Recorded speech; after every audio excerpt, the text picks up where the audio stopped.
to try the P16. Okay. Timber for the locales. I mean, if you're going to need me to do mediums, I do have stuff where I can haul double medium.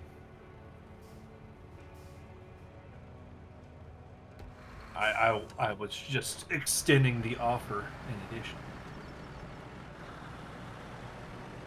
Yes. All right, we're going to see if the P16 serves well with this. Okay. Let's see. And then just driving around with the Paystar. That long station has longs, does it not?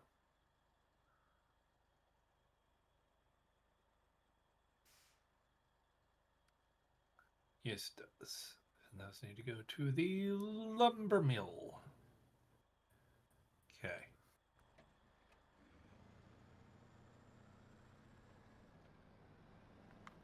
Oh, I'm going the wrong way immediately out of the garage. It's been a little bit since I've been in Michigan.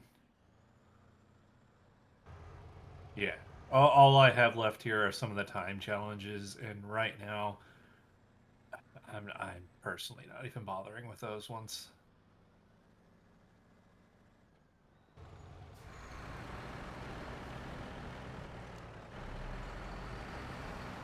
Okay.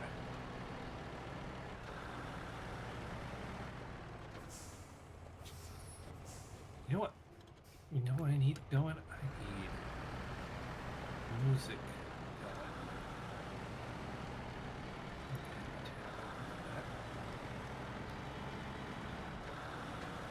Oh god, it looks hideous.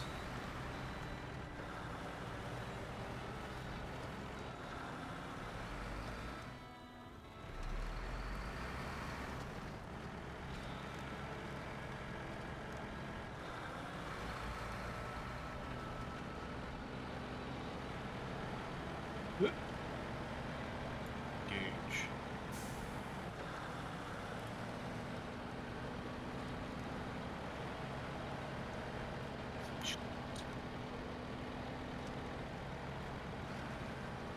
Oh, all right. We're finishing up the current big house that we're on. Well, finishing up to the stage that we're finishing it up to. We're kind of taking the push of, instead of just constantly doing the changes that the customer keeps asking for right now, we're going in with, we had the plan, we're throwing in the plan. If he wants to make changes, he can fucking do that later.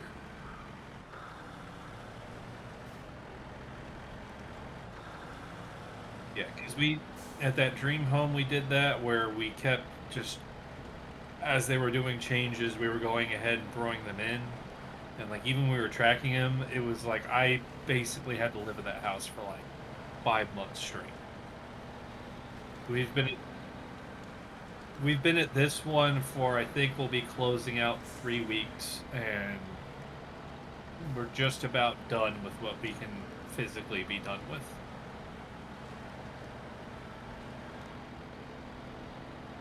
So we're trying to push that to the company. Like, this is probably how we should do this from now on: is show up in the original plan, then we make changes. Cool. They can tell sales about that all they want. We are going to throw in the plan, and unless it's like a critical structural change we have to make, like they're moving a wall, we'll adapt changes like that. But all the other stuff, it's like we're just throwing it in. We know we're gonna have to come back and do shit, so you can just tell sales about it. We will come back later.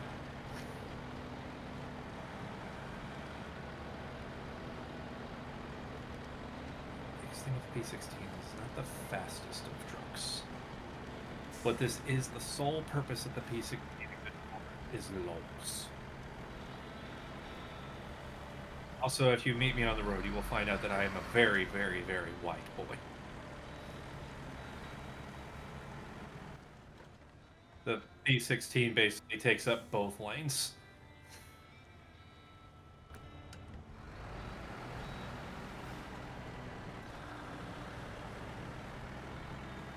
If you want, I can always go slower by throwing it into high range.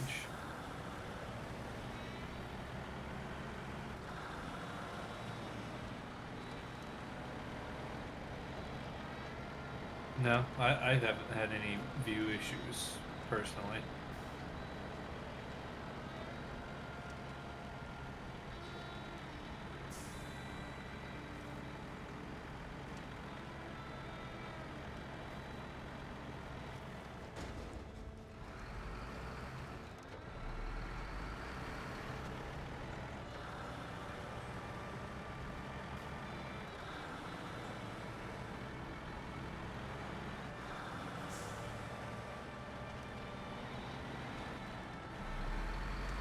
You know, I think why it probably doesn't feel weird to me is in realistic battles on War Thunder. This is basically the view you have. So because I'm used to it there in a PvP game, when I'm here, it's like this is plenty of information.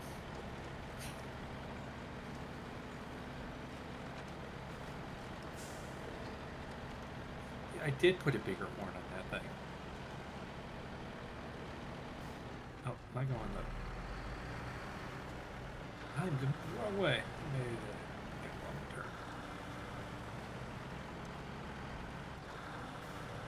turn. Why did you look at my screen?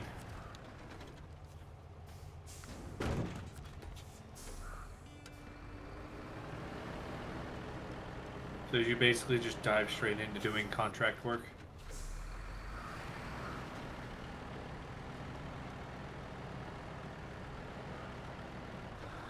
I mean, you have a watchtower that's on the field.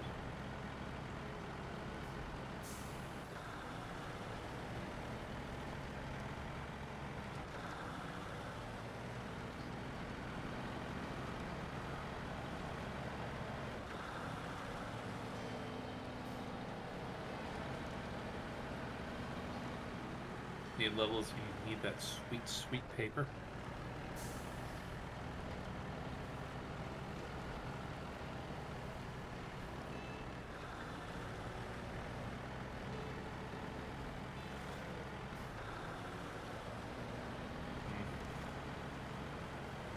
I don't do it that way. I get a truck and it's there. I only sell it if I get a duplicate of the truck. And that sounds cheesy. That sounds like robbing the opportunity to truck. Oh, I blew out a tire.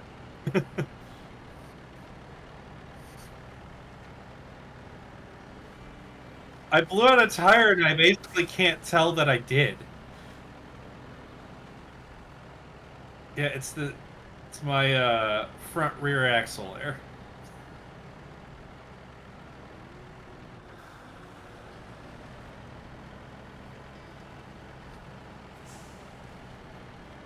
Oh, if I need to get it fixed, I can always call on the services service truck. Or I can pull out the International HX. This got a service module in the back of it right now. Now, Leland, here's a very weird thing about this truck that I'm rolling around in to carry these ropes. It's an all-wheel drive truck.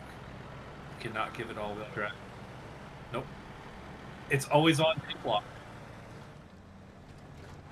So the highway categories all don't have it. This one's considered a heavy duty, and it doesn't have it, but it's got an always on diff lock, but it's got an extremely wide wheelbase, as you noticed, because I was quite a wide bully there. Yeah. It also only comes with exactly one tire option. Just a 47-inch off-road tire. It's one that has extremely limited options on it. You know, it's supposed to be a log muncher. And if I just don't like the way this is going, I'll pull out the cat because I can drag race with logs on that guy. Look around, a lot of people don't like it, but I kind of like that thing.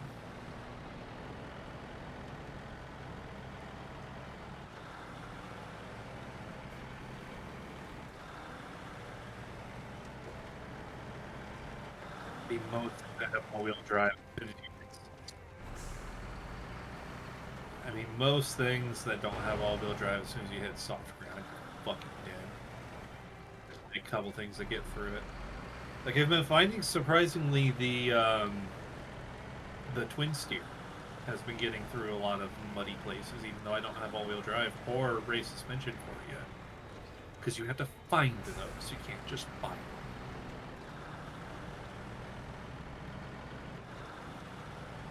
Okay, log time. Lock me up, baby. Or wait, am I robbing the experience from you? You wanted to do the cheesy way to do long logs. I told you about it. Because it would be, you can do it in single, but it is extremely time consuming in single. I've also heard people warn trying to transition an area when you're doing that can be very interesting. Apparently, if you have the logs loose in your trailer and you move to another area, so like here you would move to the dam, the logs will go. They will actually area transition, but something happens with the physics of the truck being there and the logs being there that apparently the logs all just explode out everywhere.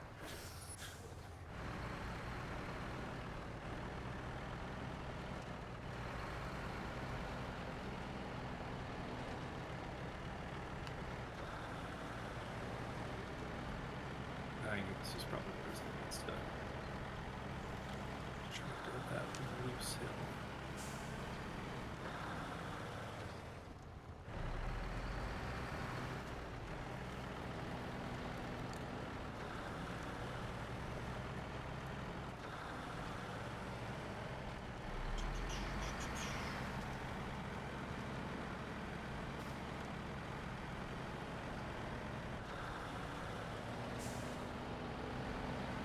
Oh.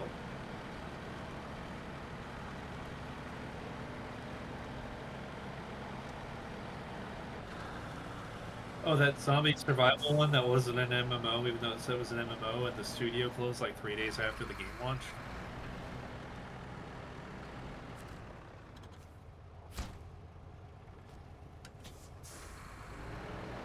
You really shouldn't.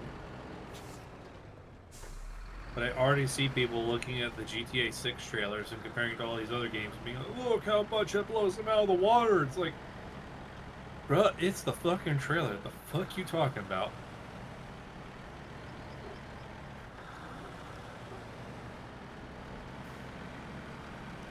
God, never do. Oh, I know that.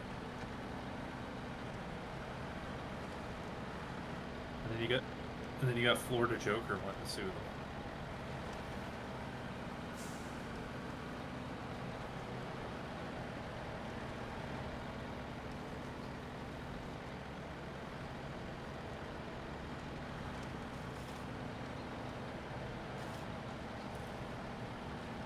I'm honestly surprised they did it.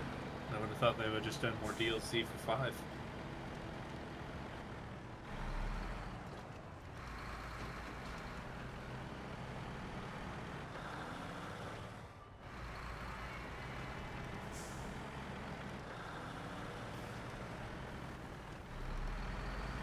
Rockstar's published by Take-Two?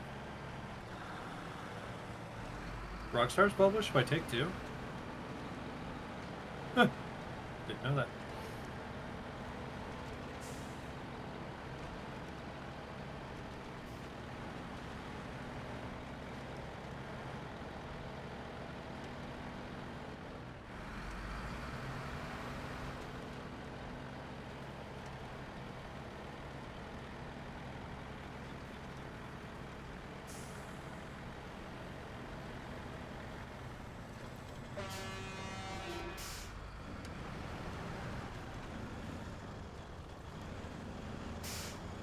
Can that guy not carry a log trailer while you have a mean log extension on it?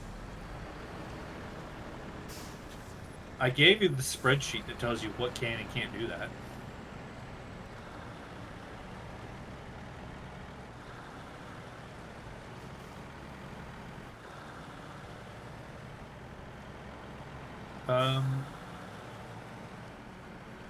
The GMC can.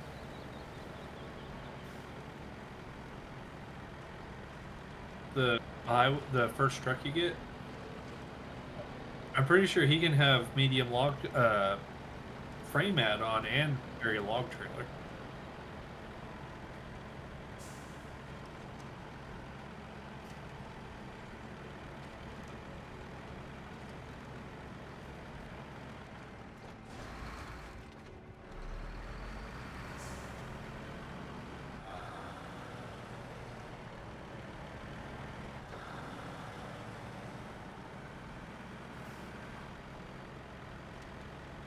I haven't got any experience enough with the truck yet.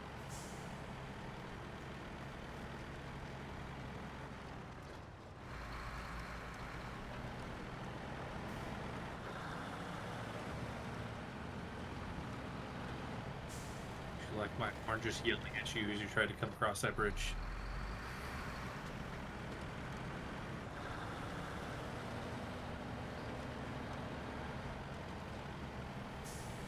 Yeah.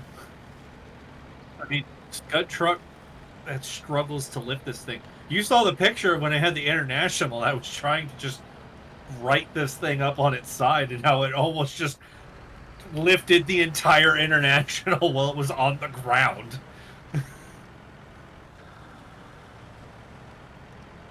Oh, I actually took a screenshot of a thing I was meaning to share with you as a little thing to do, which is by using the winch, you can make a land train. I had the I had my truck that was hauling around a service trailer that I used the winch to carry a fuel trailer behind it. And last time I should have taken an image of it, but I had a couple missions in Alaska where I had to carry three of a cargo. So I was driving around in the white with the loading crane and the flatbed. And I'm like, I really don't want to make another trip. So I just used the crane to pick up the third one, perch it in the middle on top, and then just extend the crane out and bring it down around the cargo to just make it stay there. Just drive like that. There was apparently a strat that I watched Depp try to get, but he couldn't quite get it, which was to on the tippy truck, so the Bandit, you would apparently put a scout up on top of it and use the crane to hold that on there. So when you tipped over, you could just take the scout and drive off with it.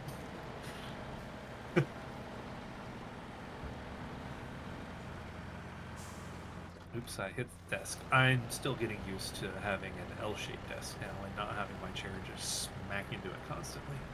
It's not been going well. I keep smacking into the desk.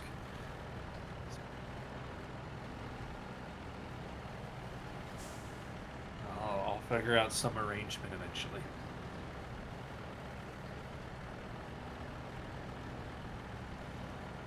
I know there was a shorter route I could have gone, but I really just missing my turn. But I really don't want to deal with all that mud of going through the river. Because the P16 might be able to get through it, but it's already slow when I hit that. I'll be like, all right, I'm crossing the river. It hasn't stopped moving, but I'll be there tomorrow.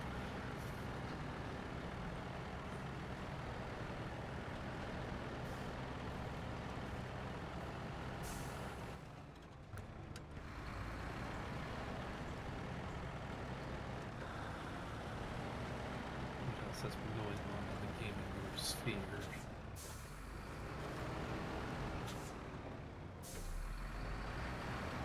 That was the name.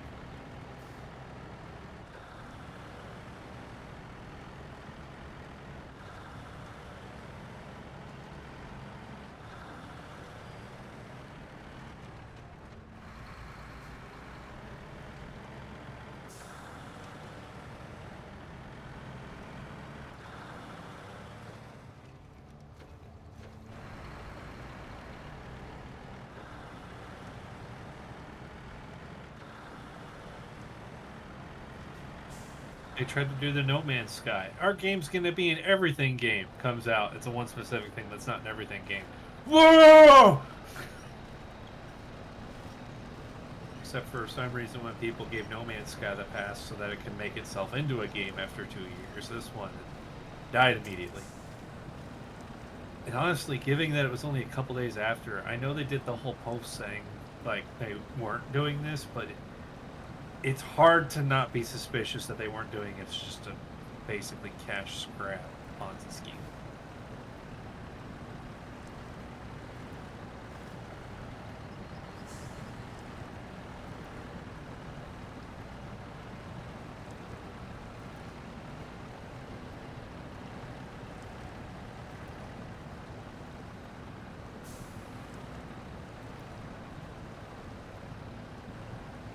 Mm-hmm.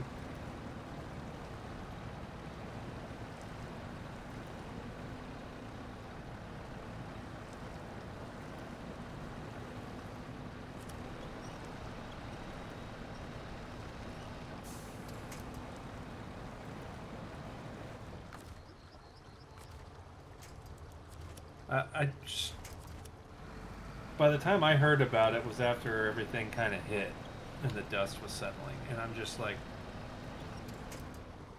why is a zombie survival MMO getting like all the hype of everybody's like, God, gotta get? It's like, you know, like past this age. Is the internet really not just burned out on this yet?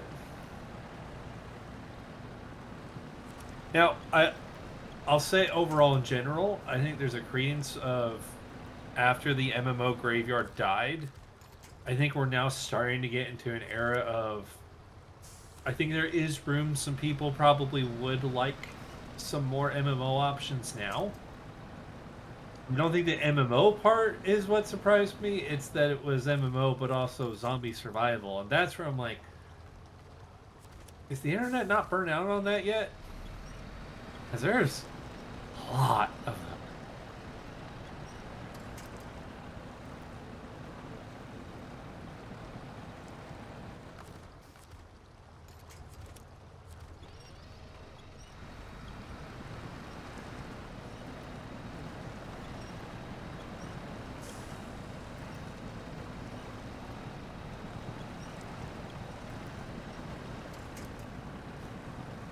Well, I gotta be honest, I'm surprised it's the most wishlist game on Steam, and I feel I never heard about it until it exploded.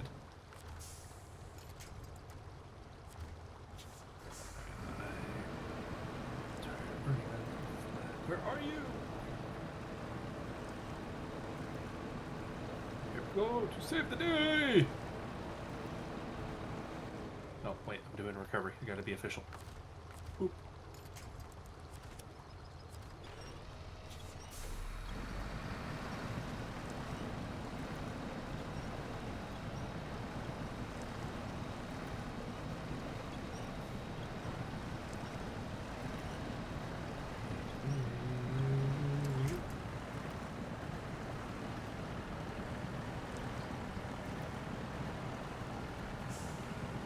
Now, the international aid checks and the cat, just, especially on the road, they just fucking look.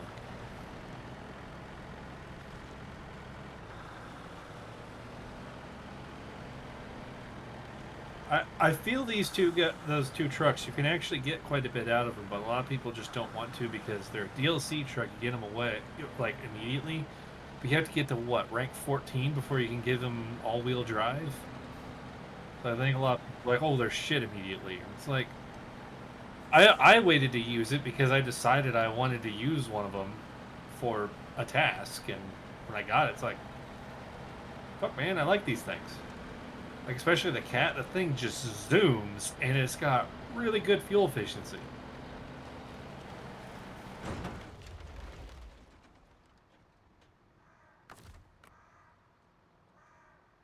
There, what goes? Did you fall? Did you lose your logs? Okay, so we're gonna have to bust out a log crane. Okay.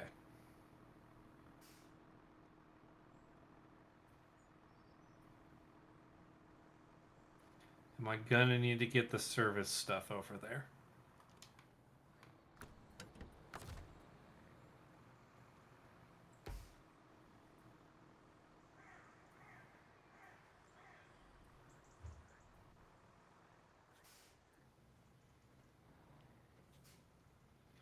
Alright, well, let me take care of the P16. because I don't want to keep running around on the broken tire. Boom. And fuel.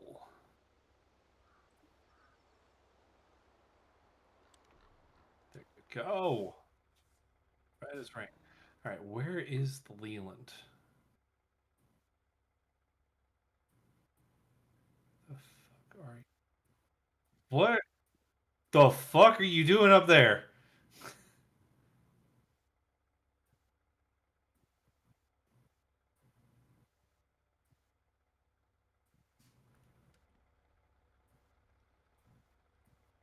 Oh,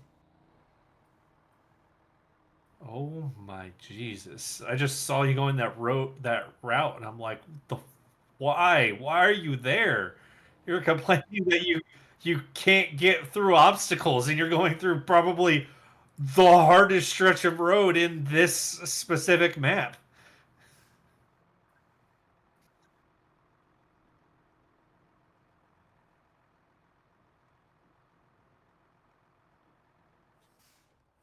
I hate it if you go too. I really wish there reached a point where the road barriers would go away because if you're just speeding along, they will fuck up your suspension. It's so annoying. I get out of my fucking way. Oh, let's top off the gas that I threw in the Pacific. Okay,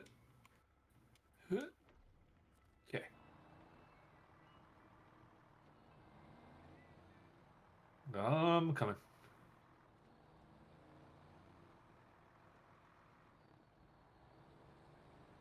There we go.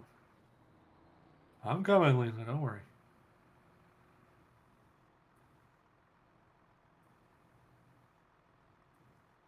Yeah,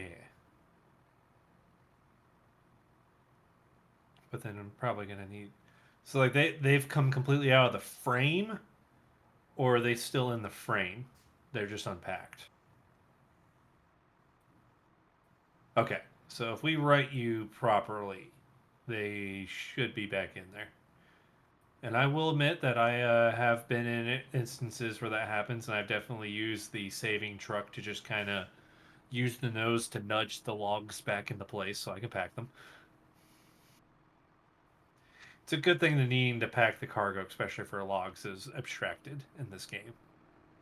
Because, oh my Jesus, we had to load every single log you have on the back of you. Fucking Christ. I'm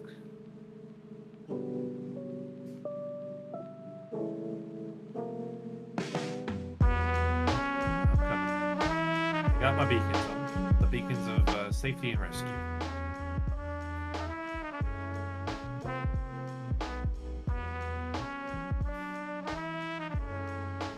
That's kind of what I have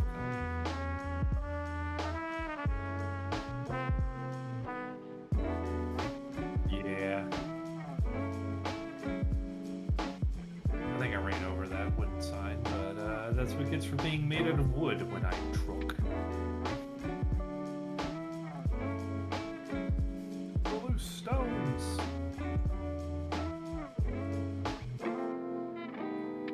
Oh, you'll drift on pavement if you're just fucking flying.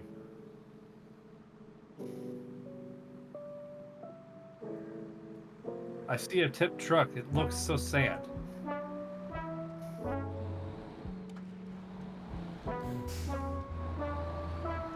So you bought that one, right? I don't think that's the one that you get here. Now, why did you choose that one? Come on! Come on, let's go! Come on! Oh! Uh, they're out of the frame. Well, we're also not going to be able to just manipulate, push that one back. So. Yeah, we need to get a log crane to you.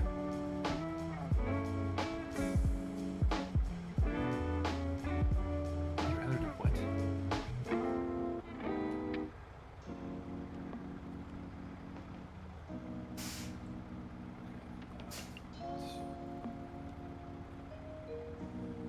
I don't assume you have something with a log loader on it.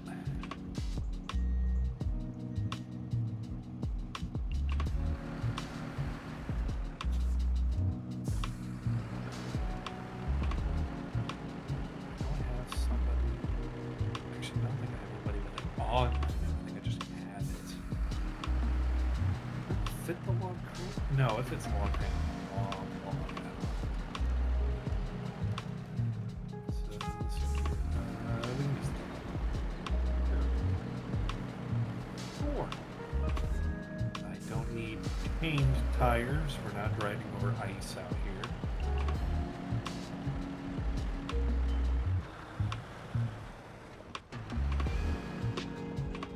The Tamir map, the hellhole of mud, glorious communism leading to nothing but mud and non-existent roads.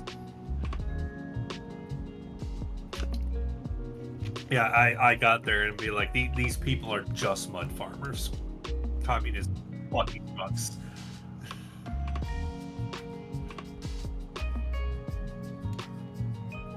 Okay.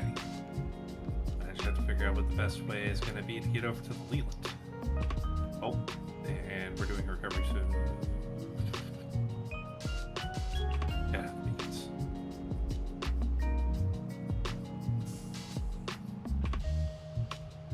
Alright, I'm coming. It'll take a second. I hate how much dead space the log loader crane always forces you to have, though.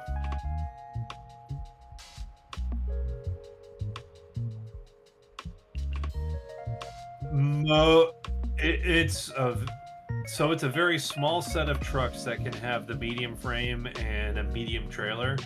It's an even smaller set of trucks that can have the log loading crane and anything. And even then, the ones that do it, the only ones I'm aware of, are you can have the long log add-on.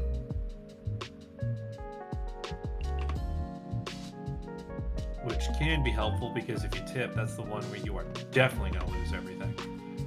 I got lucky when I had the P12 and I kept getting that thing tilted over in Tamir that whenever I was able to rescue it, the logs were still stuck in the frame, so I just kind of had to nudge it around and they got repacked. But also I was at the point there was probably about a half-mile stretch where I'm like, fuck it, I'm not packing these logs, I'm getting over this fucking mud hill, and then I'll pack the fucking logs. Jesus fucking Christ.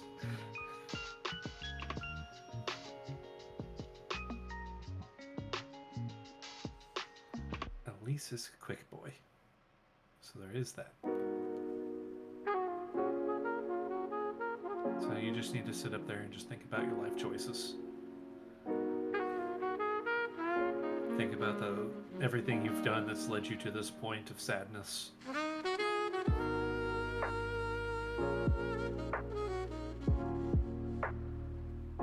Excellent.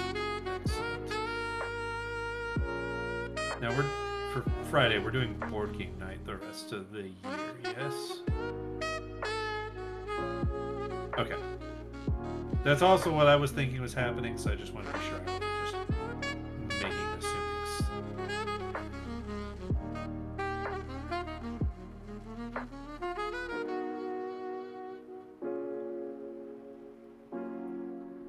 I have to get a...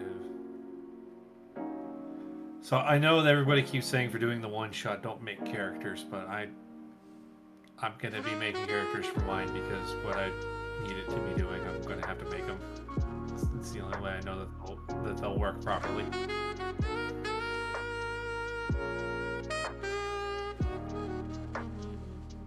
Yeah, the suspension can get the shit beaten out of it. I felt for doing the alt history with what I'm going to be doing with it, I need a little mini primer to set the context. So there's going to be a mini primer, which is going to be pre-World War I, which will lead into some of the very significant changes that I'm going to be making to the timeline. And then there will be an actual campaign, and that'll be in the World War I time frame. So basically, it's going to be a 2 or 3, because I'm already expecting it's going to be more than one session, but it's going to be a 2 or 3 session kind of primer to set some stuff up, and I'm sure a lot of the world building they'll be doing will alt history. Like, oh yeah, all these crazy things that be happening because of these things, which lead to these changes to the timeline. Everybody's going to be like, okay, cool. I'm going to be like, you guys don't know what's actually different now, though. So, mm, basically, it'll, if we're looking at the show as the show analogies that we like to do, it's going to be the hour special. That's the pilot.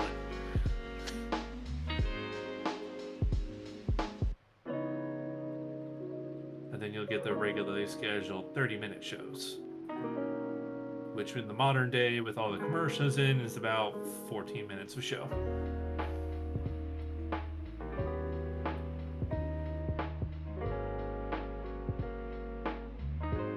I'm almost there, Leland.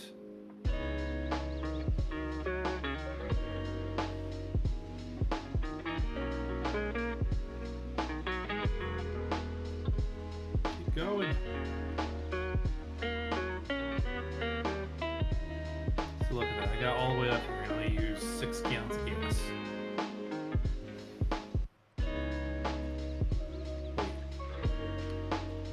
Like the long log trip that I'm doing for you right now, I actually did all of that with this guy on a tank.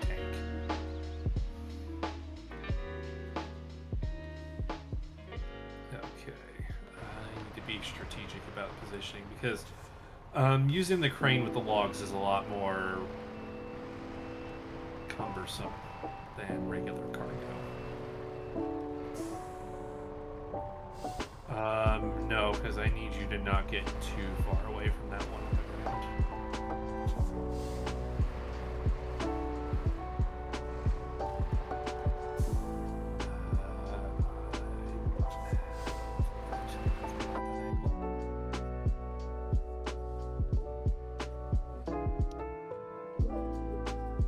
Okay, I think that can work. Engage the parking brake.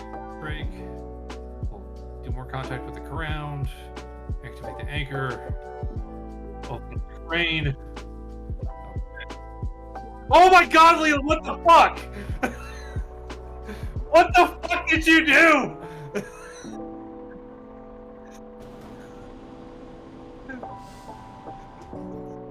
What did you do? You did something! What did you do? You're lying to me!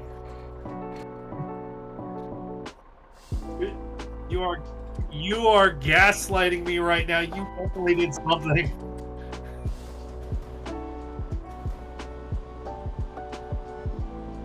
Hey, I had to give it the old college try. Okay, so after I've gone through all the trouble to make sure I'm set up there so that I can get your log safely, you just go and just time to roll.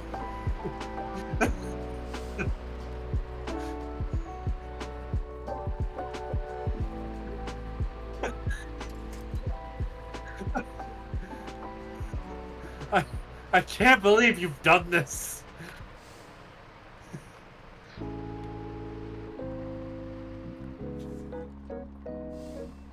Oh yeah, greatest anime betrayal.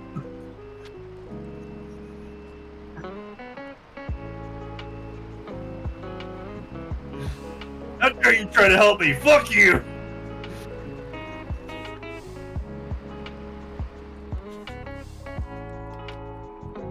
Oh my god. Like,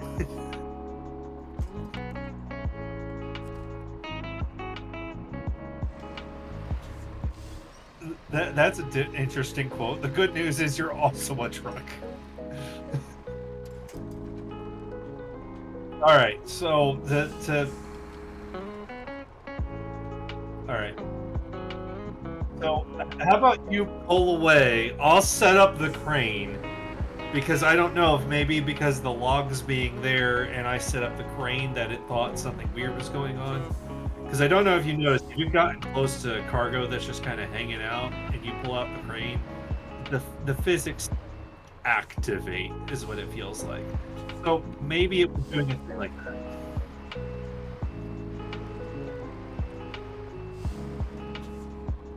Fuck that tree. It's in the way of logs.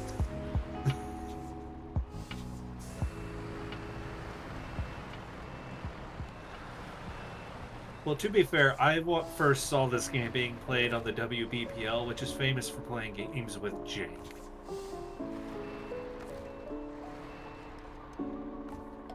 Okay. Activate the. Okay. You have not yet flipped. All right. So I only have so much. What the fuck are you doing? I think I need to get that. I need to get that log off of you. It has a mind of its fucking own. Leland, I think you are gonna have to get closer because the crane only has so much reach.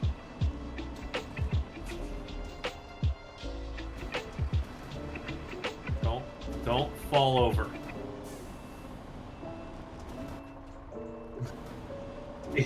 It's definitely this log. This log is definitely cursed. That is what's doing it to you.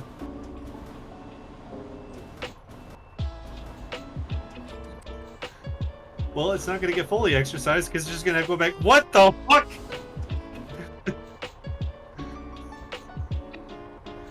Okay. Okay, that's physics. Oh god. This is a demon log. This is officially a demon possessed log. I have not encountered this. I don't. Please advise.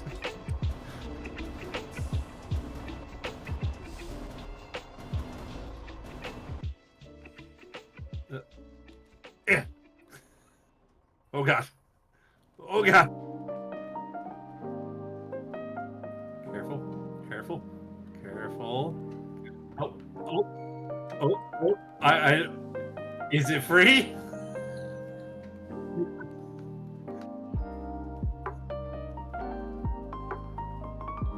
Okay. Gently now. Oh. This is the claw game on steroids. Oh.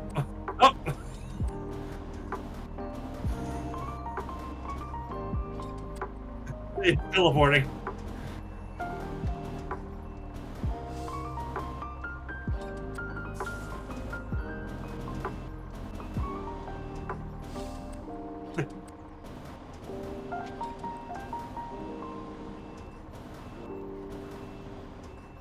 Okay, I think somehow when you're rolling, there is something in its collision model that is inside you.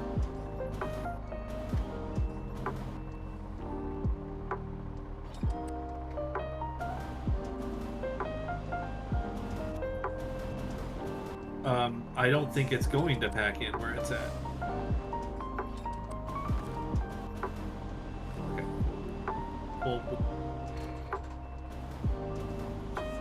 We'll try and see if your demon possessed log just is that way. Oh god, what are you doing? I saw you coming right for me.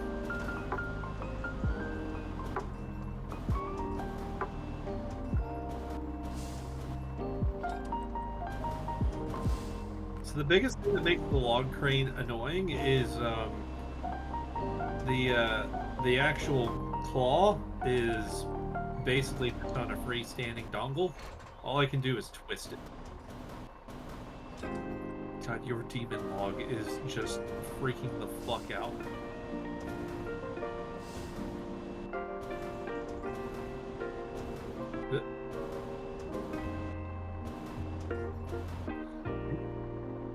Leland, it is hard to ignore the demon log. It's kind of like there.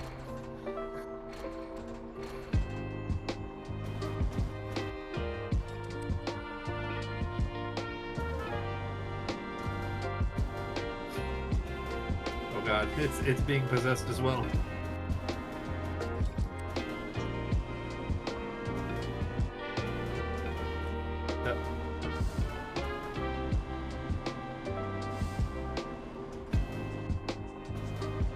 The log loading crane is it is its own beast. Oh god, is it? Oh fuck.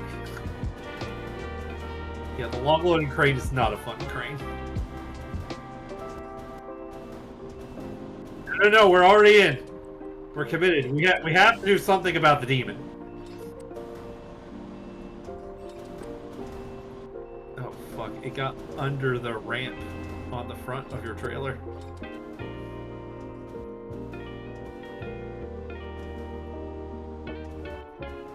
Well, in theory.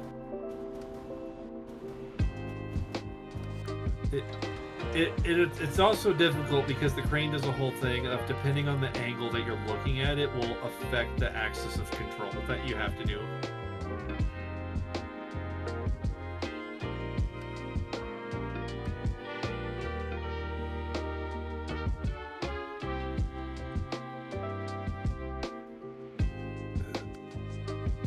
Okay, your demon log finally fell out. Oh, because you abandoned the truck.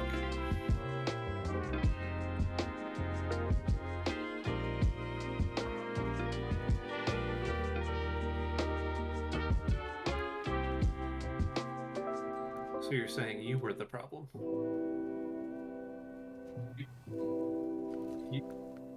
You summoned the demon.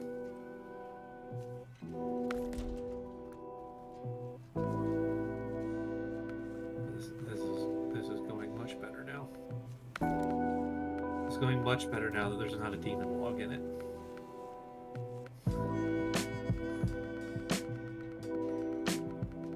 Oh, damn it! It's just like the claw game. I had it right over, and then it just.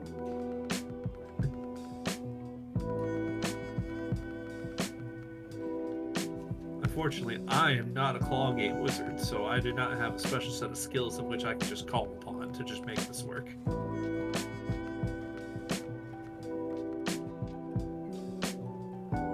I merely studied the claw to figure out how easy it is for those to be programmed to just be rigged. Where many models of them, you can actually just tell it how many games it needs to go to intentionally cause failure before paying out a win.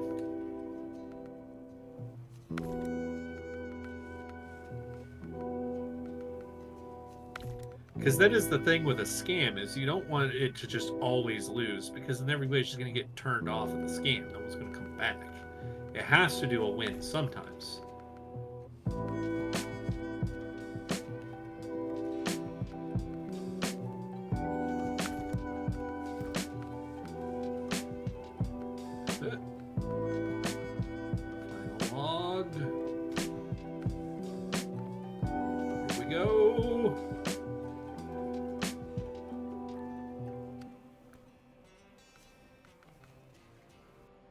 Be the time for our stream to just suddenly get somebody who actually like does logging for a living to look at this and be like, oh my god, these guys are fucking terrible. How fucking dare they? They're an insult to my craft.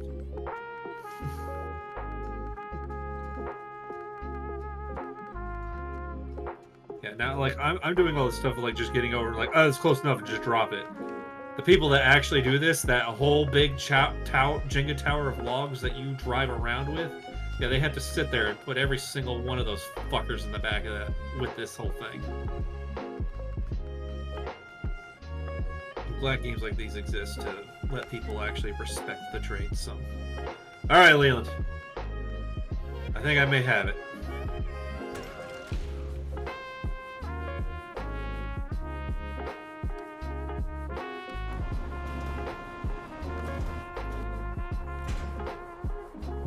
Ah! We have beaten the demon.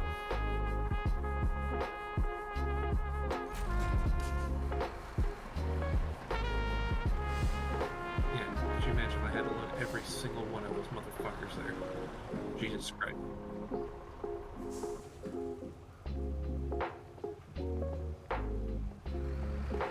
I'm sure there's a game out there like that, and people like that as a game, but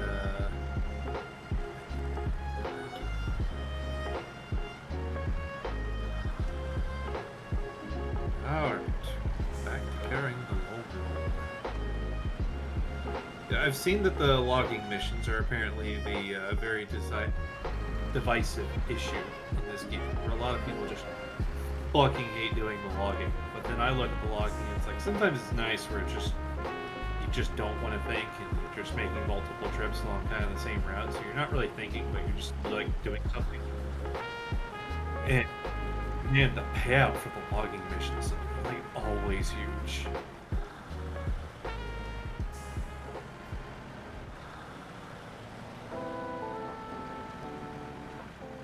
Well, especially like right there when you start falling over and have to get the logs back on. That it's just a whole production.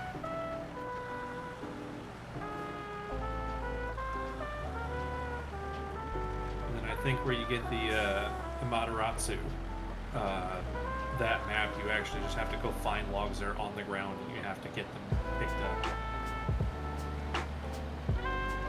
And I don't know how it works in there, but there's some map, because I know there's a map that's on fire. And you apparently have something where you have to do stuff with burned logs. I'm assuming that one is also like you have to pick up a bunch of debris.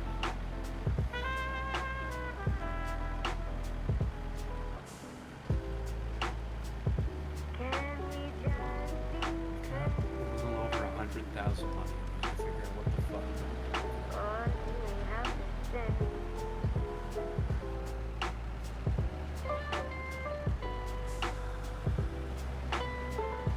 I need to figure out what that is on this that everybody's like swooning over all the time when I look at trucking lists on this game. I don't know which one it is, but one of the Azovs is apparently one where everybody's just like, just get the fucking Azov and just rush the game. Like carrying the oil rig trailers in Alaska, somebody is like, you've got to use this truck. It's the only way.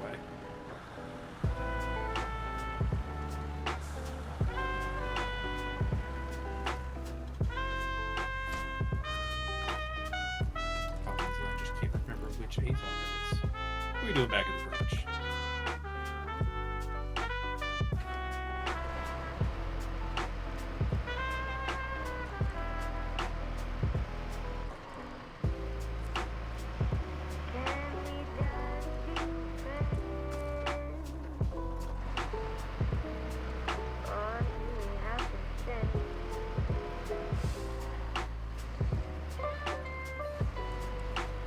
Oh, I did get a call from the collision repair place for my Subaru about that broken mirror. They called and like everything was going great, everything was going so smooth, and the truck showed up like 45 minutes ago that was supposed to have your mirror on it, and they didn't drop off a mirror. So I looked into it, and you probably won't get a mirror until like February. Jesus fucking Christ. I forgot that well, some of it is I forgot that the auto workers were on strike, to which I know a lot of people would be like, oh my god, why the fuck are they on strike? I'm getting so screwed on this. And my first thought is, oh my god, why can't the automotive manufacturers actually pay their fucking employees so they don't have to strike so I can get my shit?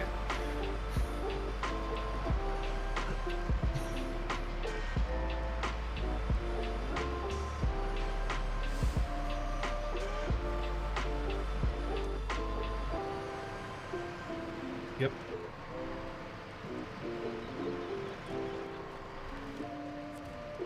Yep. They did everything to it, and it's like, we just don't have the beamer. So they're going to be like, we're going to put the broken one back on, and we're going to give it to you for whenever it shows up. I hope it shows up in February, but... Oh.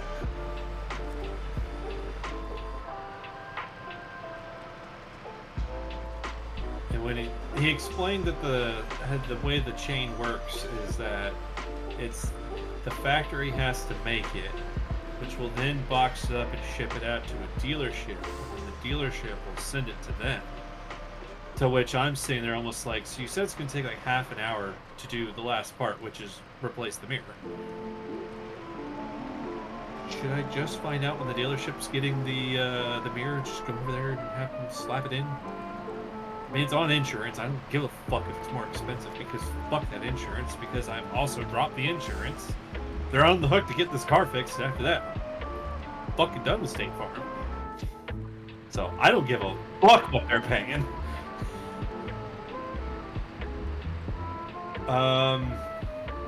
Every time I've had to actually utilize the insurance, it's been problematic. And they're also the ones that when I asked about when the spark plug shot out of my engine block, because I'm like, I don't know, is this a thing that's in my insurance? And my agent's just immediately like, oh, I don't know, I'll send you over the claims. I went over the claims, to which very quickly, in very short order, within about 5 minutes being on the phone, the guy that claims is getting extremely hostile and basically giving me a threat of, well, we'll just tear your car apart to go investigate it so we can say that we aren't going to do anything with it, not put your car back together, and then bill you for taking your car apart. So which prompted me to be like, why the fuck do I have you as insurance? And he's like, you just need to get one of those extended warranties. And I'm like, the thing that everybody says is a scam? Oh, you'd be surprised what it covered. I'm like, bro, what the fuck? Just say no, it's not covered. Like, Jesus Christ.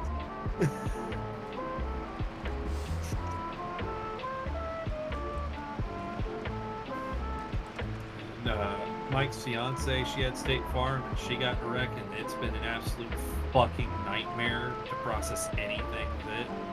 And then, of course, when I got my car switched over, because I had to pay my insurance bill for the Accord so they could total the Accord, which would then immediately mean that my insurance isn't covering a car.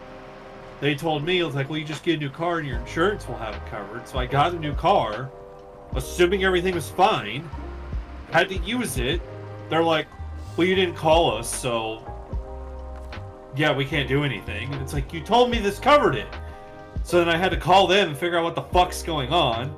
They end up getting it, and they're like, okay, well, we'll just put all the paperwork and we'll say that, you know, it was on the plan.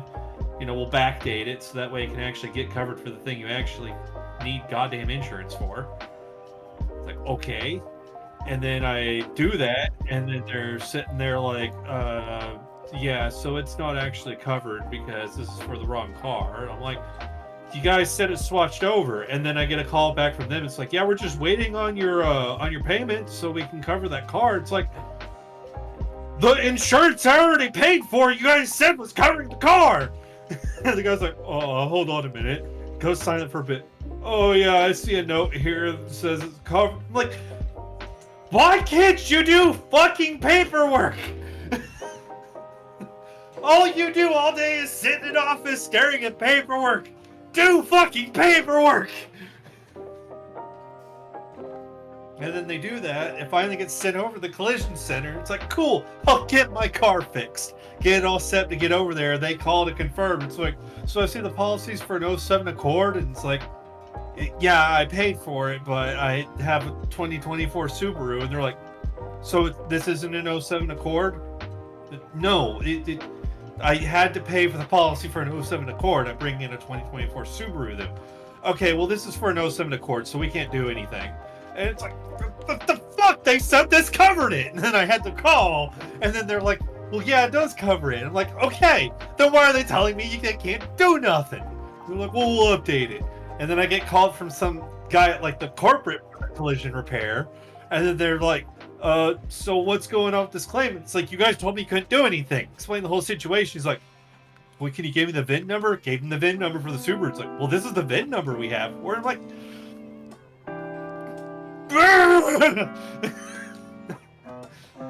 they get it in there, and then I get 2 more calls after that about, yeah, it's for an 07 Accord, but you didn't bring an 07 Accord. I'm like, State Farm, why can't you file paperwork? I don't know which it is, and I really don't care. I just got sick of it. So then I had to get home insurance, and to get the home insurance guy bundled in auto insurance. And when I saw it, it's like, this is an insurance company I've never heard of before in my life. I trust this more. The homeowner's insurance, and then he, by doing that, because, you know, insurance companies love to bundle, he gave me a quote to bundle auto insurance in with it. And so I just said, yeah, I'll just switch my auto insurance over to that one then.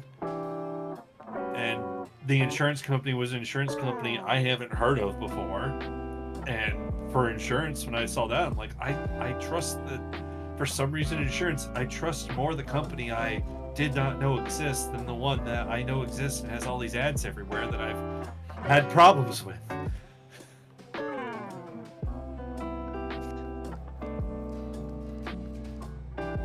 And it's the same company my parents have, and they're like, well, we just really like it because we actually have like an agent that we can talk to live for everything that can explain to us all the stuff of insurance. And it's, you don't have to call, apparently with this company, you don't have to call the claims department, you just tell your agent this thing happened and then it's set up. Where that's the big problem with State Farm, is I call my agent and be like, okay, this thing happened, okay, let's transfer you over to claims, and I get the claims, and then they have no idea what's going on, and then you have to call back to claims, so you get a different person, and they have no idea what's going on, so you have to do it all over again. Because again, they can't file fucking paperwork, so they don't know what the other people are doing.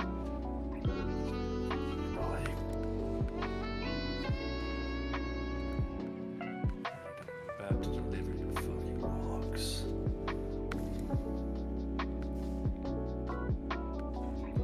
Logs will be in the mill, being devoured, consumed, converted into other wood products.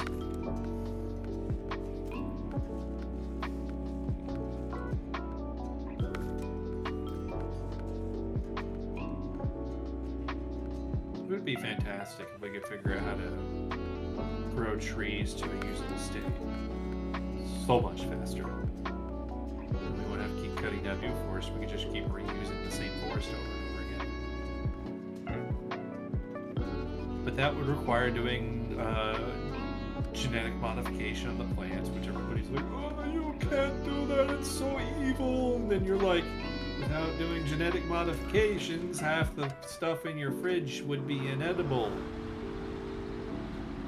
What the fuck's wrong with you people?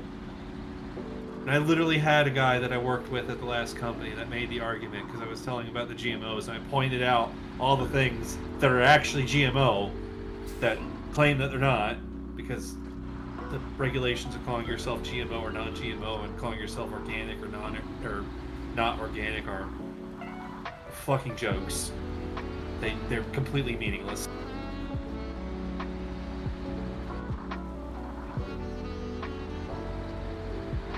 And people always get scared of that, but literally his argument was, because I was telling him, like, I am all for GMO. You mean you're going to take crops and you're going to make them more efficient so we don't need as many of them, which means we can probably feed people better, and you can also modify them so you don't have to use toxic pesticides for them to succeed with the pest around. It's win-win-win fucking motherfucking win. And then you can start growing the crops in places they normally couldn't grow. Like, I see zero downsides in this. I went past the fucking logging station. Jesus fucking Christ. I have to circle back around in town. And he was saying that, he's like, yeah, I'm anti-GMO, though. I'm in that camp. And I'm like, why? Why are you? I had an apple once and it tasted bad. I'm like, what?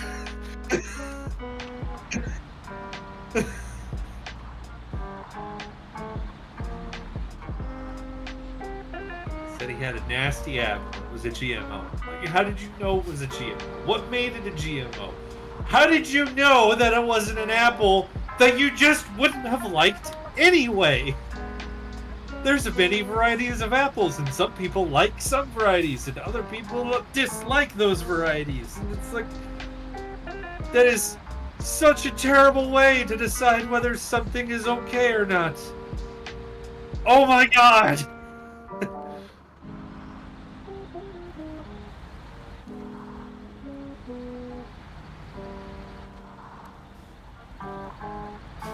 I mean, this is also a guy that was completely against, like, medicine and what doctors tell you, because your body is just going to be better at telling you what's wrong with you, and it's just like,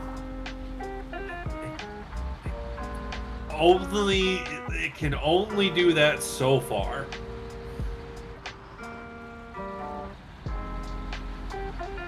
Yeah, your body will always be better at diagnosing you than any medical professional, and then your body will always fix everything rather than needing all the medicines. And it's like that's how we had average life expectancies of the 30s. Like, fuck you.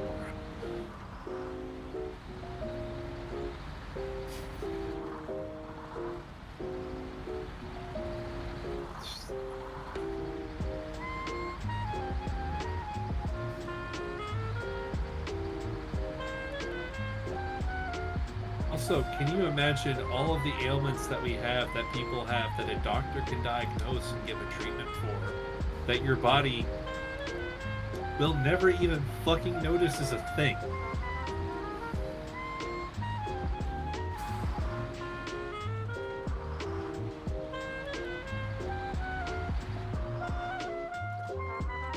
Exactly. And then when you have some of those like long-term problems, like me having celiac disease, apparently, I would not have known. Everybody's always like, well, did you feel bad? Like, I've told people, it's like, yeah, I got diagnosed with celiac, and they're like, well, were you feeling bad before they told you that? And it's like, I don't fucking know. I could have constantly been in below normal because of having celiac and eating crap tons of bread. And I would have had no idea because that would have been normal to me.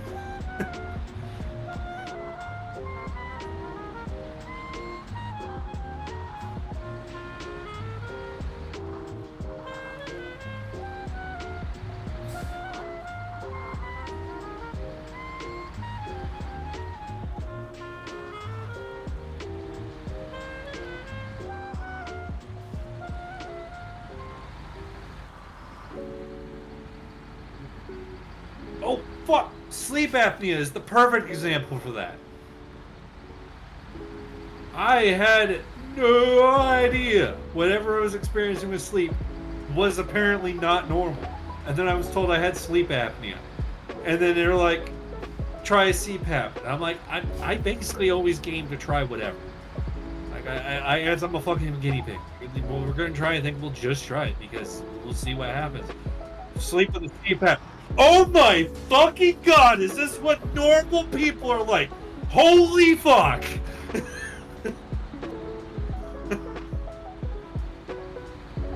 Oh, dude, it was a fucking night and day difference.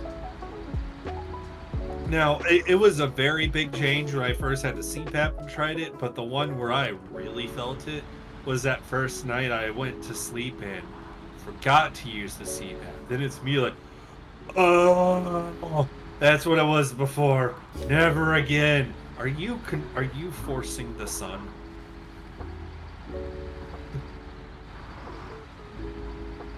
Okay, I was getting ready for it to be dark, and then things flickered, and then it was morning. This is not normal.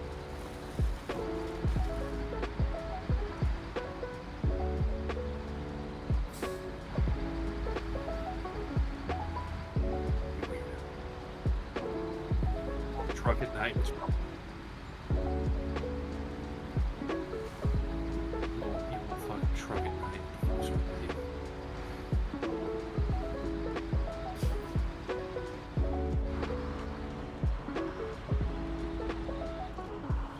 I have no idea if like the Euro Truck Simulator had this, but I could absolutely see it where they have a co-op mode where you have to do the whole team driver thing, and it does do a thing where it will simulate the driver fatigue, and then you just swap out. Because when you think about it, like when you're driving down the highway and you see those trucks at like midnight, 1 in the morning that are going down there are two options of what you are seeing happening there. You either have a guy that chooses to drive his truck at night because he wants to avoid the traffic, so he's basically a night shift trucker, or you have a team operating crew, which are the only way to get around the depending on who you work for. I think federally it's mandated at 10, but some companies will cut it down lower. But there is a maximum drive time that truckers are allowed to drive in a day, and the team operation is the only way you can get around that. And even then, a lot of the big corporations, from what I've heard from my cousin that does trucking, is some of them will not allow the team thing because they can't properly track to see if the drivers are actually switching.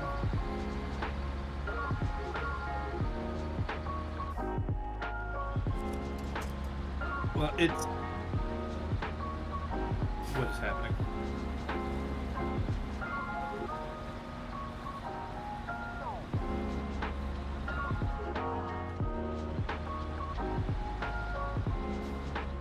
Yeah, your tires make a huge fucking difference.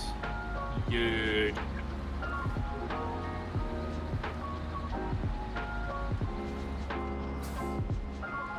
You need one more load of medium log. Okay. You did not ask for it, but I'm going to assist for that. You know what? I want to ball the cat. Why the fuck not?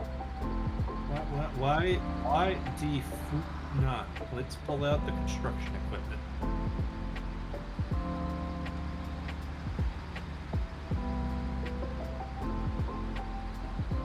That's what it tells me with you all the time. Medium logs are the same, right? Yes. There are some maps for your medium logs and your long logs are in different places.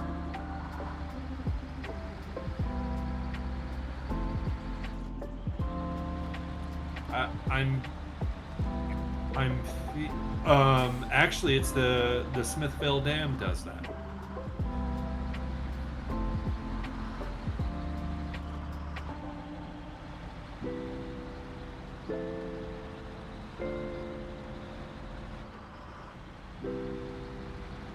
Hey, you can do it with persistence.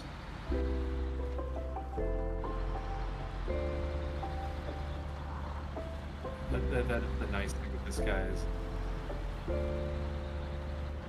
No, that's why there is definitely a section of the community that are like, oh yeah, I just put because it's got a frame on for a fuel tank on there. Like I just put the fuel tank on there and I use this thing as my scout. It's my scout, my upgrade fetcher.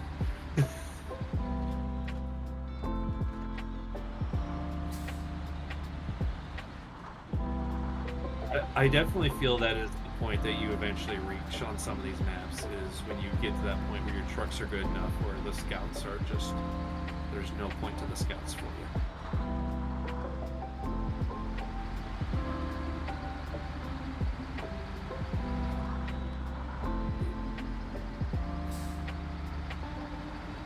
It is a mud nightmare. I had to rely on this guy so fucking much. Like when I was doing the logging run, I was using the P12 with the double medium log. This thing was basically having to stalk it to just fix all the problems that Tamir wanted to always cause. What?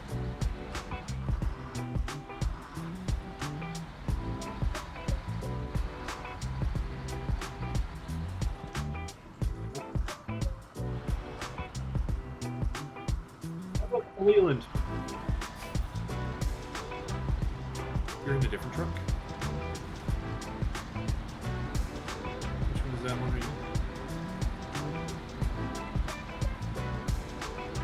Yeah, from what everybody saw when they did that update where they gave it the ability to take the off-road tires and the all-wheel drive, I've seen people put forth the argument you can basically do the entire game with that truck.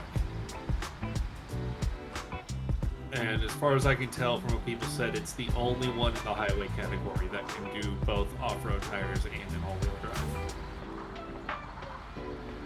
Because I think it's the only highway truck that can get the all-wheel drive. And there's only a couple other highways that can take off-road tires, but they can't get all-wheel drive.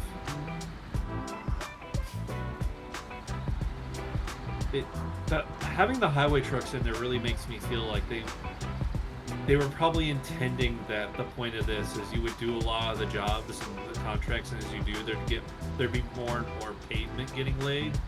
So then it was your basically after you've kind of fixed up the region, then you get the highway trucks and you're just zipping and zooming down all the pavement that you've been able to fix up and lay down. But it doesn't really do that to where I'm in the camp that I've seen a lot of people have online of highway trucks category is kind of fucking useless.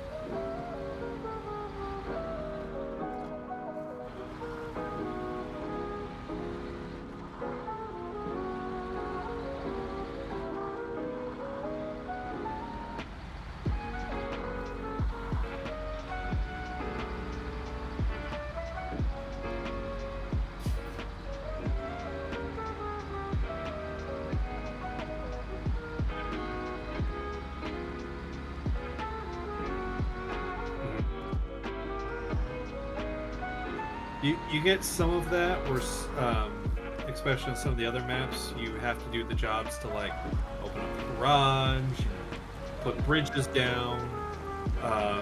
There's one region that's over here in Michigan off of the dam. It's the one that if you follow the road on the dam, you just keep taking it all the way up the mountain.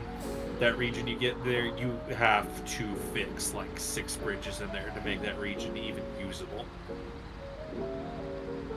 Because it's a bunch of rivers going through with cliff faces.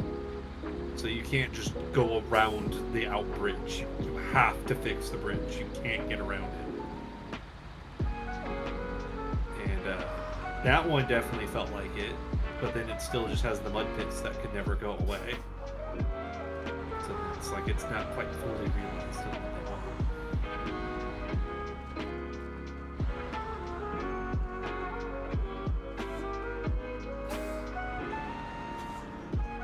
Apparently a thing, you can find some mods where people have made tracked vehicles that you can drive around.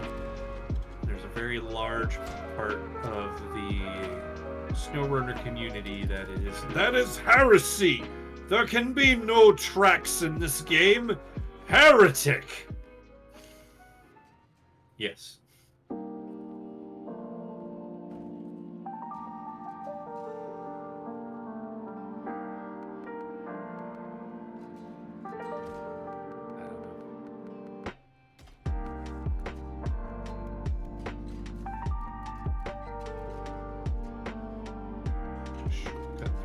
Field of stumps. And we're good.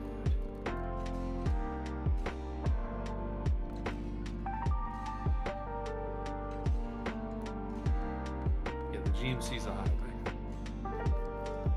I'm thinking it's because it was the starter truck and people were probably getting frustrated with getting stalled out early on in the game is why. And I don't know what update it is. I just know I've read that it got updated later to get the all-wheel drive and the off-road tires.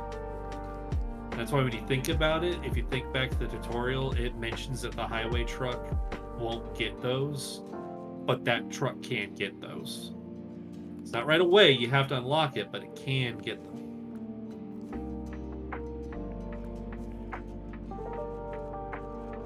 Go, construction equipment, go! By the way, now that you've seen this thing, if you look over, especially when they're like setting up to build a neighborhood or like a large building or something like that, take a look over there. You might actually see a couple of these guys hanging out over there. I think the companies around here they're using them primarily as water tankers.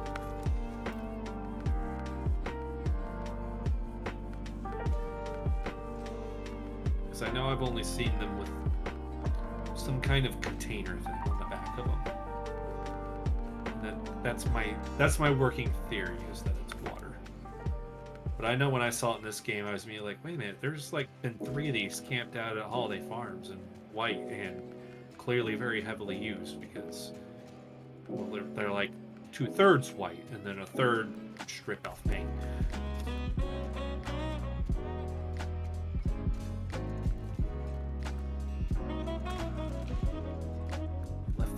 garage?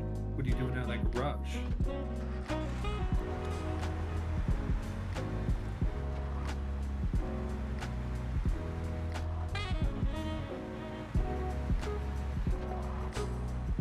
By the way, when you get back to Alaska, this is where you get this guy that I'm driving around.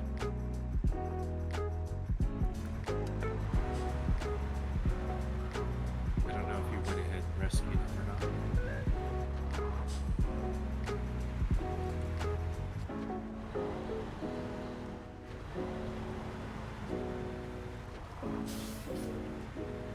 You are definitely going to want mud tires and chained tires if you're going to go hit Alaska.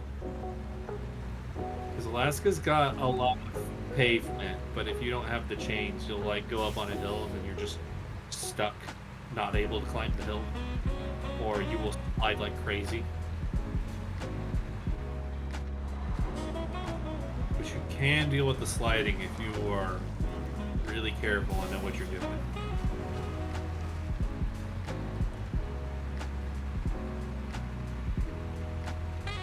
Awesome. Oh yeah.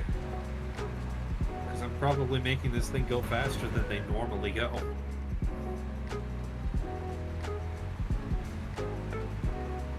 It's just... I know this is not the only vehicle that exists that does it, but it's still just so wild, the concept of how does it turn? It bends itself.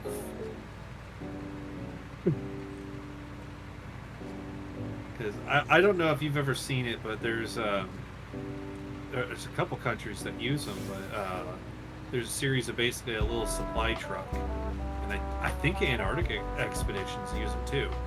It basically looks like this little box truck, and then behind it, it's got like a big old box pickup. Is the most common version of it I've seen, and they do that. It's tracked. It's like two equal-sized boxes, and it's the connection between them just bends the thing, and that's how it steers. It's a tracked vehicle. It's just like that's fucking madness. Because I know how easy it is that you could just break track by doing shit like that, and I don't know like a personal experience, but I have an idea on how easily you could do that, and it's just like, and that's just how that thing operates. It's like, this is fucking madness. What are you mad about, Finn? He's coming in now. Oh, I crushed the road hazard. Yeah.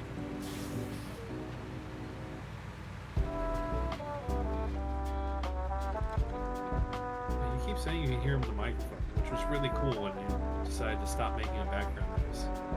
Because that was always the problem I had when I first had it, is that it just decided that he's just background noise. So we're just talking about, what are you doing? What truck are you in now? Which truck?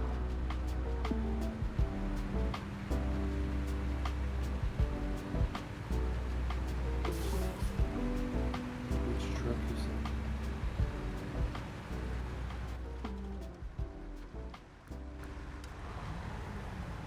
That was the P12? I guess I don't recognize it without a log carrier. Yeah, he's a sluggish boy. But he's one of those ones of he gets in stuff and then he just goes. Definitely give him like at least the first engine upgrade. That's what I have in mind. And yeah, it'll just get like a mud pit and it'll be like, it's moving. It will constantly hit things that will slow it down, but it doesn't often just stop.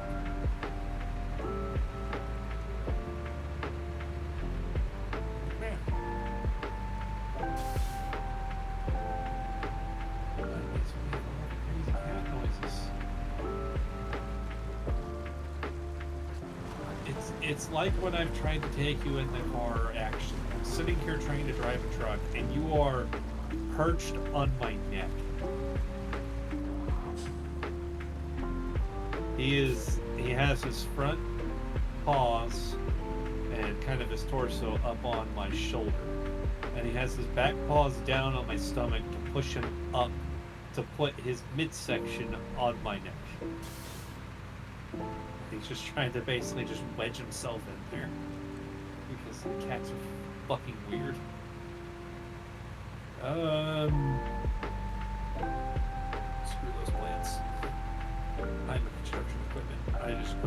place that none can stop me.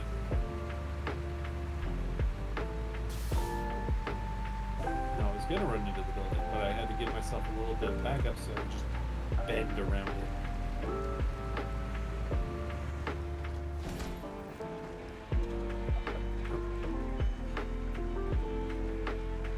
Did you get a promotion? Because I got a promotion. Woo!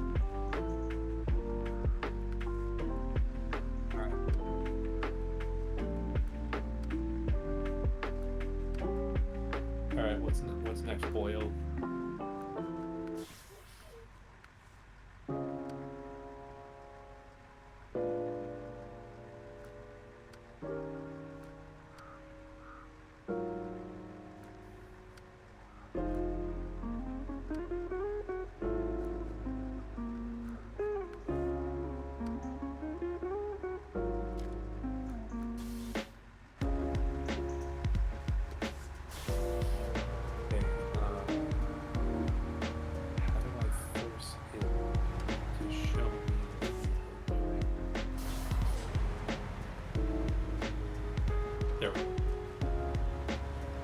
Long logs. Just 2 long logs. Okay.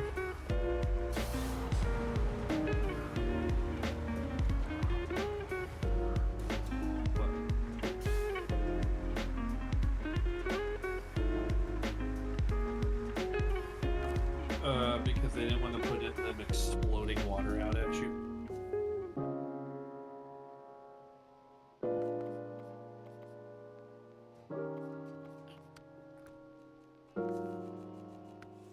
You have water. Why are you trying to take from me?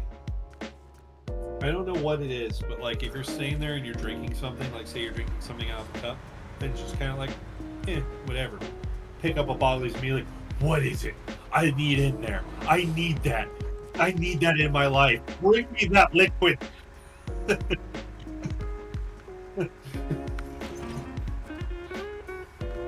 Which gets very worrisome when he's trying to do that, and I'm picking up a whiskey bottle. And it's like, and you do not need to go head first down a whiskey bottle.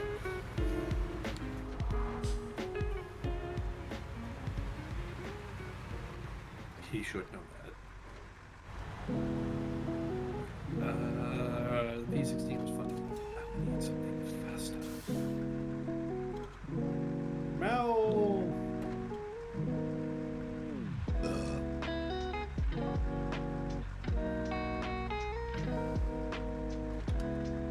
By the way, if there's ever trailers that you don't want to fuck with and you need some cash, even the trailers that you pick up, you can absolutely just sell them. Pick it up, bring it back to the trailer store, and you can just sell the damn thing. And get you back. That's why when I got done with jobs in Michigan, my next task that I was doing and what I was doing when you were downloading the game was just picking up all the trailers that were in Michigan and just selling them.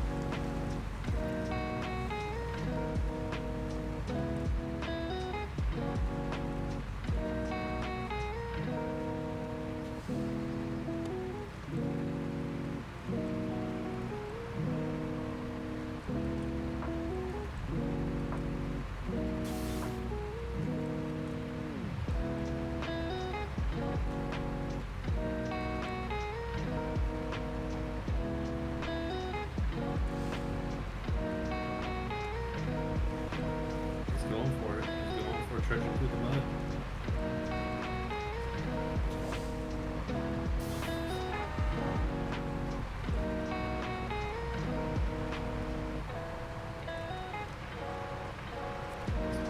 He's gonna do it.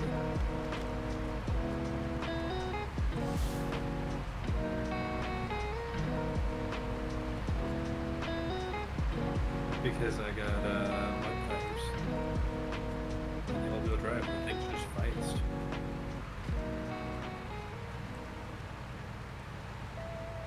It's really just that the cat has a friggin' ridiculous power to weight ratio.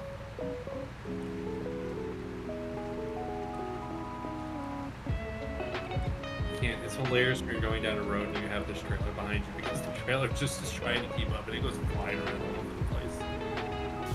It's kind of entertaining to watch.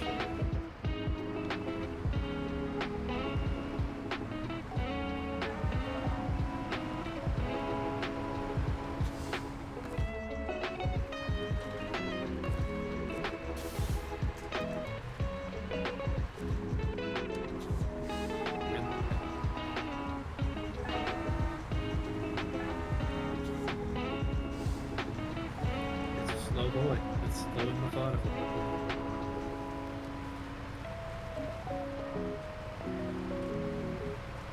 I just go right up it. It's just like, what's the problem, Grandpa?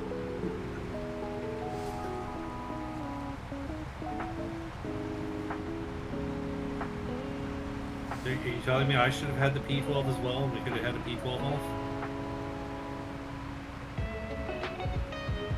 So I can do that if that's what we want to be doing.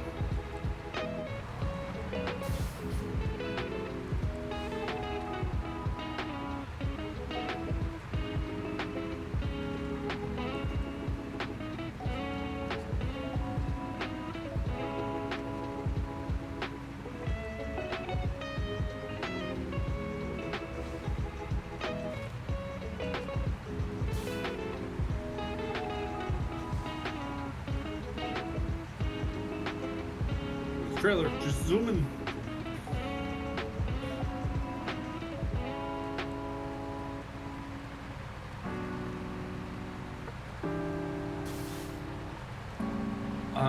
I don't know what all hard mode does, but I do not believe the game in any way has destructible trailers.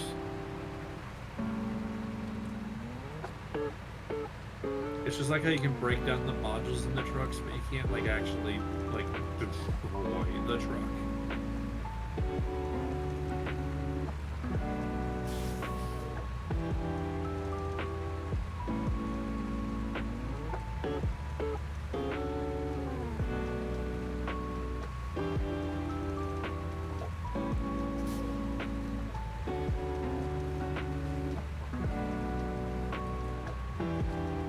Yeah, some of them are more limited than others. And they'll notice that like the American trucks are basically all like it truck, and it's just that. And then like the Russian trucks are like it truck, but also here's this rail that you put on top of it, so we're gonna just strap down a bunch of extra part supplies and extra tires, and here's a fuck ton of jerry cans that we strap to the side of it, so you can go out and get lost in the woods for 3 weeks and still survive.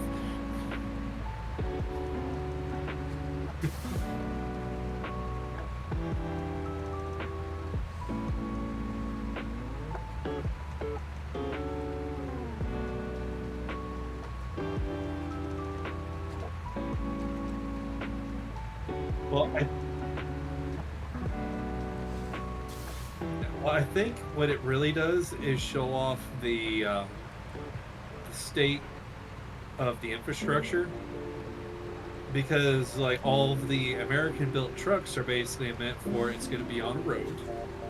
If something bad happens, something can get to it and help it. Where all the Russian trucks are, it's going to be on a suggestion of what a road might be, and it's gonna be out in the middle of fucking nowhere, and no one's gonna come save you. So you think about like a lot of the, because like a lot of the American trucks here are just like, if you just tell somebody truck, and the first thing they come mind to, that's basically all the American trucks look. But like when you, all the Russian trucks here, there's like fuck tons of like 8x8s. There's a 10x10. They're these big, just honking gargantuan where they all look like they're probably fucking military projects. And some of the Russian trucks are just straight up a military truck. Like the Scud truck and service truck still has a pencil ring on it to put your anti-aircraft machine gun on. What are you doing? What are you doing? You are going on the wrong side of that. What are you doing?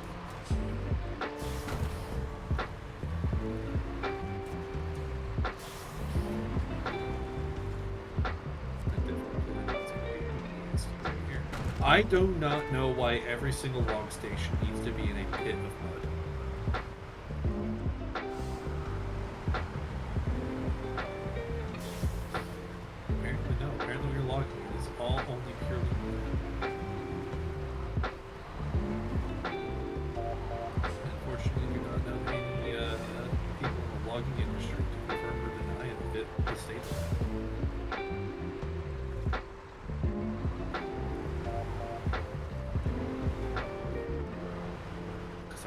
sick. So I'm gonna go in the wood here. Good to see it.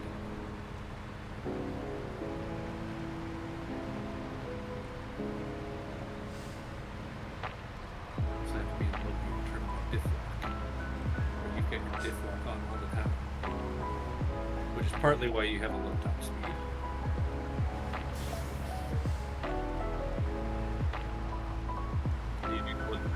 You do know what the diff lock is, right? So diff lock, differential lock, it locks it in so that all the gearing and crankshaft, all that stuff connects all the parts of your truck. It forces all the wheels that they all have to turn at the same rate.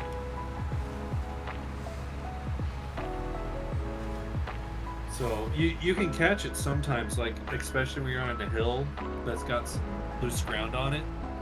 Even if you're in all-wheel drive and you're like stalling out and slipping, like look at the side of your truck and you'll see like some of your wheels will be spinning like crazy because they're barely gripping anything, and the other ones are sitting there like not moving at all.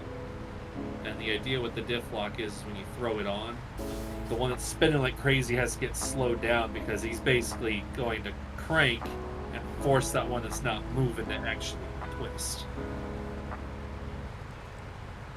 It's also why it happens a lot on the scouts that have the diff lock. If you're driving around and you're getting up to the high speeds, you will actually burn out the diff lock if you have it on. Which the game will warn you about that. You'll see all the connections of your diff lock coming on being all like red and all kinds of scary. And don't just ignore it, because I decided just like, well, we'll just see what happens, and I did. The engine halfway exploded.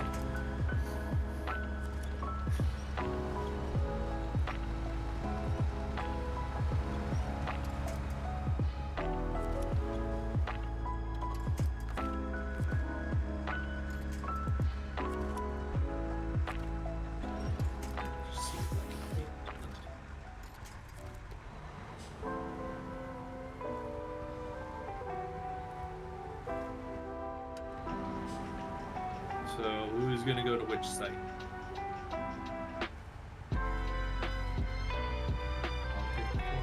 Okay.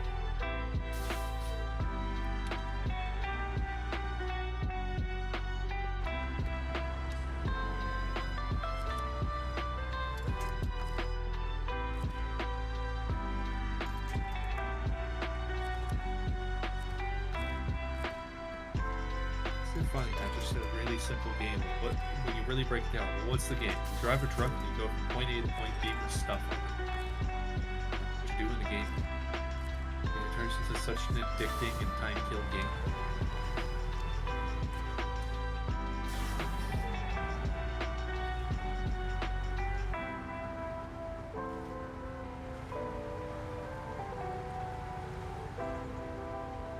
I think you really just need to upgrade the engine.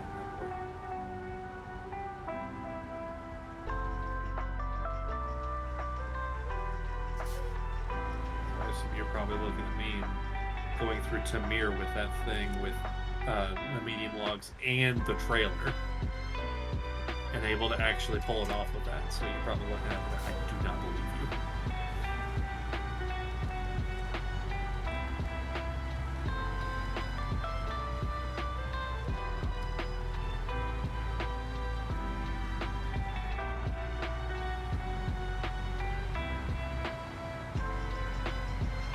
Sometimes it's also worth trying to see if you can just like twist your wheels to go in a slightly different directions. You might get more grip just by turning the wheels, or sometimes getting off the road that's there is the good idea, because the road's been broken down the ground. And if you get slightly off of it, you get better ground.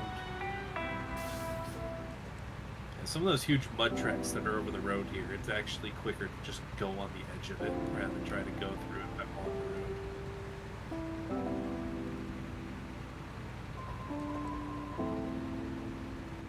Uh-oh.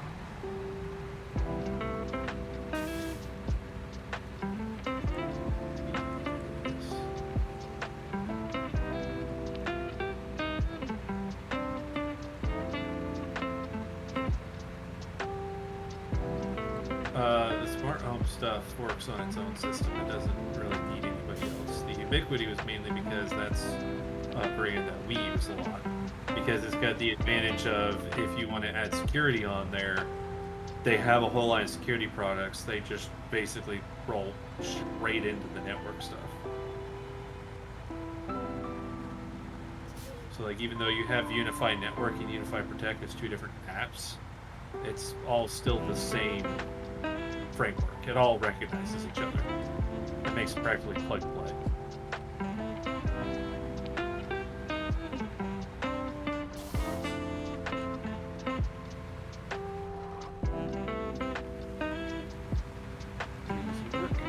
Usually when we're doing the big smart homes, like the big projects we do, they're getting Unified Network and they're getting Luxem for all of the automation.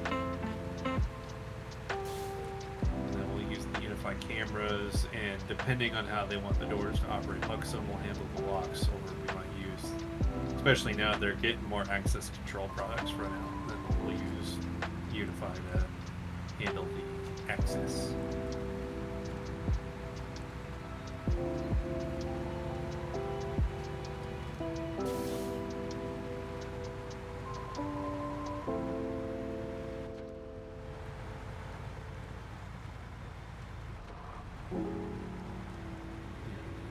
PoE or not PoE?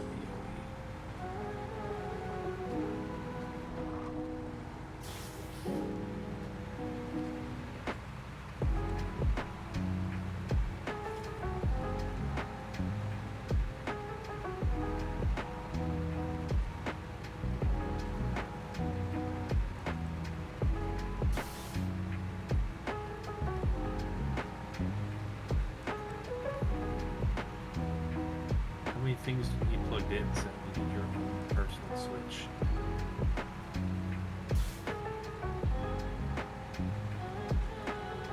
Ubiquity makes a 48 port switch.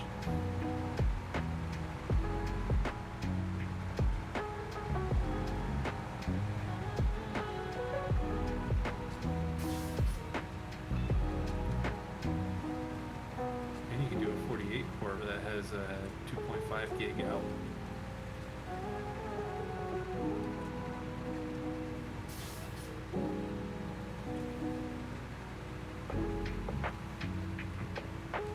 Starting to turn to the standard, and we just saw at our meeting on Wednesday that they just made a direct cable modem hookup. Right now it only works with certain companies, but like if you're going to a Comcast, you can literally just, the Comcast connection coming into your wall, you just plug it straight into that, and then you just plug it in your switch with the fiber jumper, and bam, you're just there. Fucking with their equipment. Unfortunately, it seems with the Metronet, you have to use their fiber converter, because I asked about that. But after that, I don't need any other equipment. So this Eero that's here, I mean, they told me it's free. They don't ask for them back, but I have a feeling it's probably not going to get used too much. Yeah, because I was asking him, like, so he was here and they were having me set up, and I'm just like, I mean, the thing's going to get replaced. Are you guys going to need this back? And he's like, I mean, not really. You could just keep it in case your stuff goes down. It's like, friendo, I don't expect you to know, but that's not how this works. that's not how this is going to function.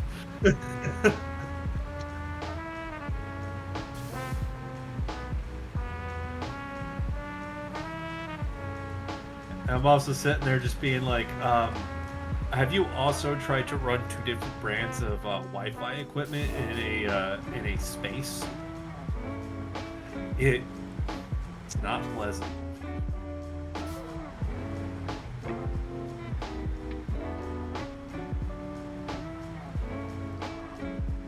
Ubiquity has also rolled out their own line of mesh devices.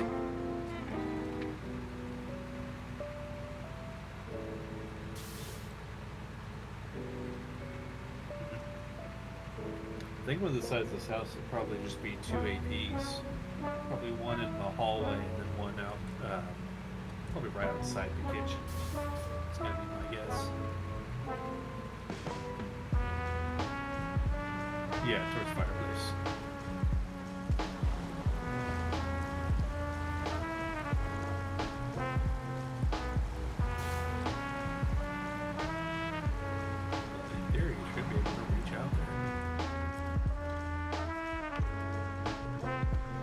tell you what, it's really weird when we're putting in the ubiquity stuff as compared to what was it, the extreme and Arubas we were putting up in the hospitals, because there's so many times I'm walking through houses, and especially the commercial jobs we have, the ubiquities, and looking at the APs, I'm like, holy fuck, these things are really close together.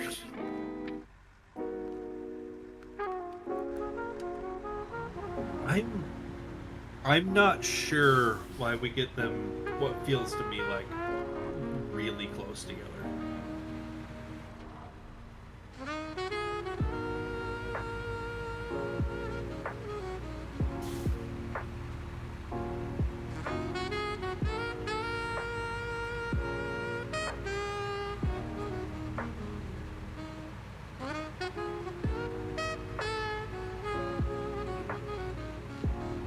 Now, I think you have to do a little bit more work with it, but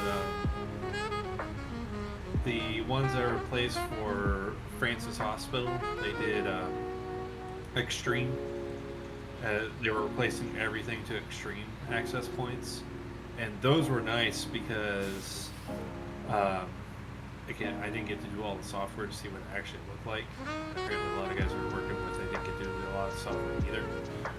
It was weird. There's apparently a lot of politics going on in there that was frustrating many people with that project. But apparently the way that one gets set up is you actually just can tell those access points, like, okay, you will see these two access points near you. And when it does that, they'll see each other and they'll automatically work to figure out the best signals, like the best broadcast setting to have on those APs to work with each other for proper handoffs. It was just interesting in that it was, rather than having to try and dial the settings and then use they'll see each other and you have to use that information to figure out what settings you should make them. It was tell them, you will see that guy, and it sees them, and they work together automatically to adjust the signal.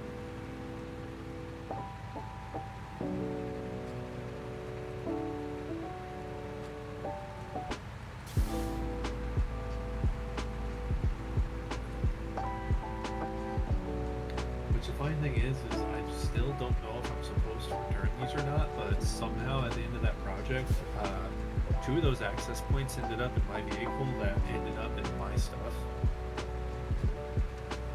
Yeah, and I'm like, I don't know what to do with these, because you also need like its software specifically to make them work. So it's like I can't even actually do anything with these guys if I wanted. I mean, there might be a way if I really did a lot of digging around to figure out how I could basically, I'm gonna assume I'd basically be jailbreaking them to get into them to use them. I'm sure there's a way I can do that. I just don't know if I want to do. And plus, I don't know if there's a chance that I might do that, because they have to they had to register all the addresses into their system, where I could boot them up and they'll get a notification like, hey, this AP that you haven't seen for 2 years just turned on.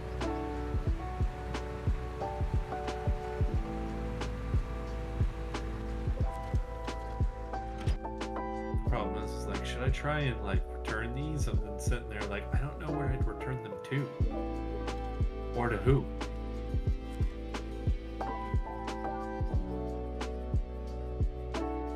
And then plus, I'm currently suspecting that the company I was working for that did that is closed. So when I was getting all the information and all that, because you know you have to fill all your previous employers and shit like that, I couldn't ever remember the address, because the address for our company was registered for the owner's ranch. And so I was pulling that address when I went on maps and I pulled it up, and it had the big old temporarily closed in red on there. I'm like, did they go under? Because there was one thing that I kept being worried about that everybody just kept blowing off, is because our, like, 95% of the work we did was for St. Vincent, which a long while ago got acquired by the Ascension Health Network. But as always, they acquired it, but they didn't really do a whole lot with them, so they kind of got to keep being their own thing. But right about as I was leaving, Ascension was moving in, taking everything over, and they were changing a bunch of things. And I kept looking at me like, at what point are they gonna say we're going with somebody else to do all of our cabling? Everybody would keep being like, "Oh no, we're already in here. We know all the building." It's like, guys, this is a fucking national organization that is completely irrelevant to them.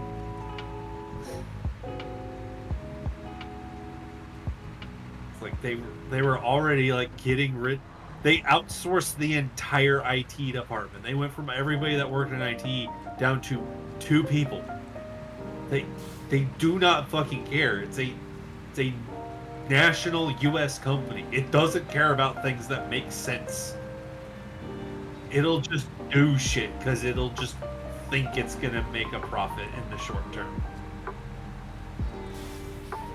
Like, yeah, putting forth the argument of it makes sense that our company says they do all their cabling because we've been there for decades and know all of it and know all of their code and everything. Yeah, that makes sense. That's basically why they probably won't do it, because it makes sense. So I just kept thinking at any point, Ascension's just going to be like, we found somebody else who's cheaper, or the most likely one, well, I'm getting a kickback from these guys to come in and do all this work.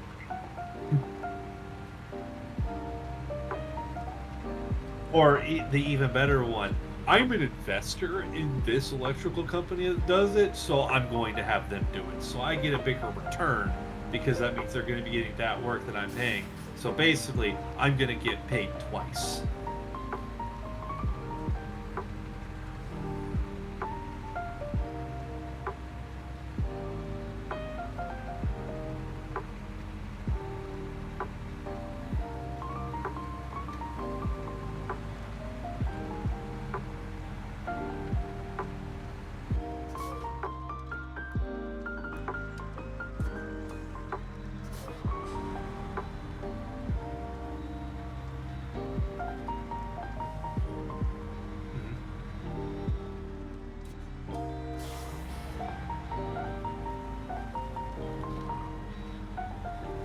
Yeah.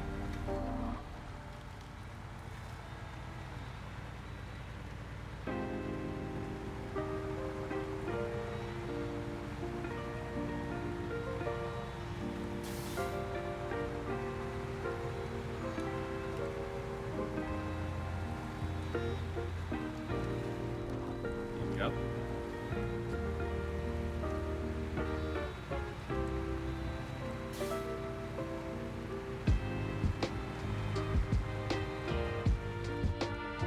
Well, you also know how getting voted out of the company. We're getting rid of you from the company! So, here's 20 years of your wages that you'd be getting, plus the kickbacks, and you own this much stock, so we're still going to be giving you money, and in fact, because of some weird loophole that you've done, even though we fired you, it's now going to pay out more, and you're just going to be making more money from it. So, take that as punishment.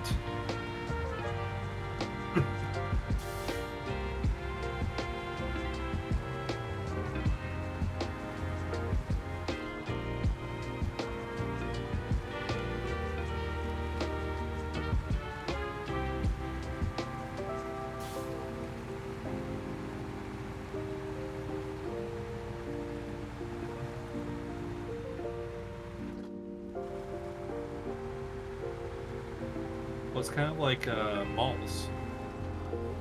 What malls were supposed to be are what some places have started turning into, where they're basically supposed to be like multi-story buildings where you have all this commercial on the ground floor, and then above it is a bunch of residential. So you're basically setting up like these communities within a city. And then it got morphed into it's just going to be commercial, and then the people doing it there was a lot of mob connections when this was first happening because of the era that it first happened. But the main thing is everybody that was making those changes to do it, they all owned and were heavily invested in construction companies. So it was in their best interest to make a big thing that people are going to invest in, thinking it's going to drive a bunch of commercial, and all it is just a gargantuan waste of time. But the construction company is still getting paid to do it, so they just keep doing it, which is hysterical. That was one thing that I thought was hysterical in Fallout 4 is when they had a ghoul talking about this exact process they were doing in one of the vaults that weren't finished being built. It was when you're going to go save Nick, and you have that gang that's basically being like 20s mobsters. And if you sneak in there, there's a ghoul talking to a guy who's confused on why they were wasting all this time building this vault to this subway station. It feels like it doesn't go anywhere. And the guy goes over the entire bridge construction scheme. That was a very common thing with mob stuff. And he just tells him the entire philosophy and how that works. And it's just like that's an actual thing. It almost sounds like a fake thing that's made up just to have in the game dialogue, just make it more of just the capitalist hellscape that Fallout was supposed to be before, the nukes happened. And it's like, except for that's an actual thing that's documented as actually happened. They basically used unions to just make these endless construction projects that did nothing, to just funnel and launder money.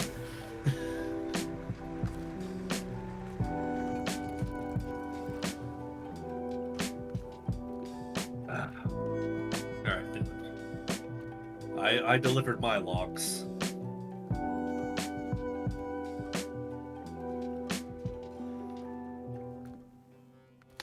What happened? It looks as you're in the garage right now. What happened?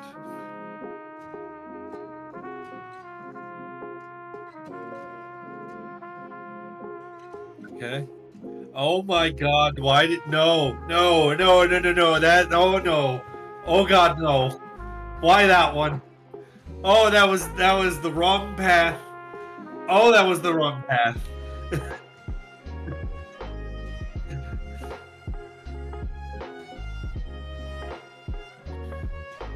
That's exactly why that was the wrong path.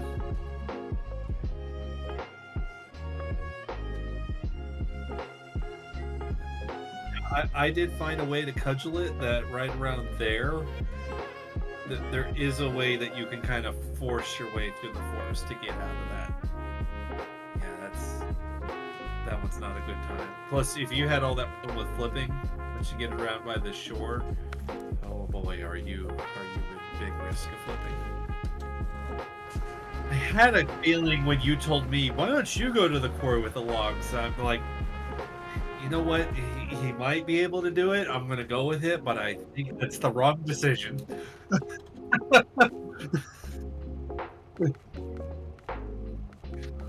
I'm just looking at me like, I really think Leland's the one that should be going to the quarry. Like, I saw drilling site, like, I feel like I remember drilling site kept being a pain in the ass. And as I'm looking at it, like, looking at me like, I should have, I should have forced it. I should have been like, you know what, Leland? No, that's not what you should be doing. But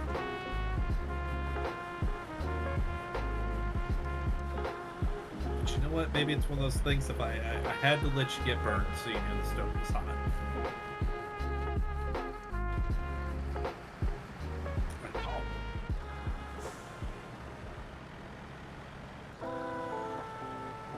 Pacific will get shit there, but it's not going to get it there fast.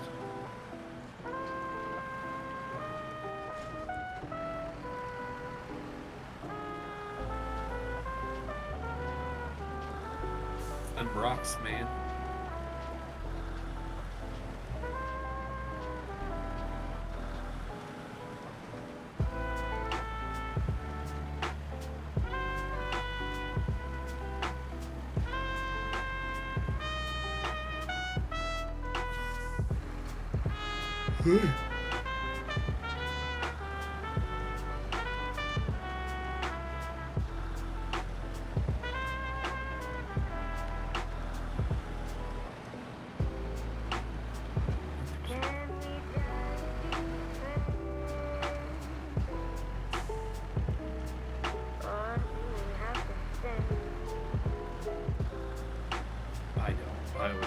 field. Sorry if I'm destroying all of the crops that you might still have left there, but it's more dirt.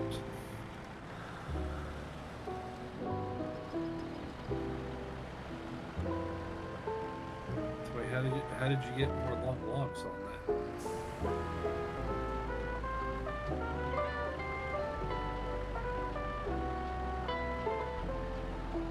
What happened to the logs that you lost over here?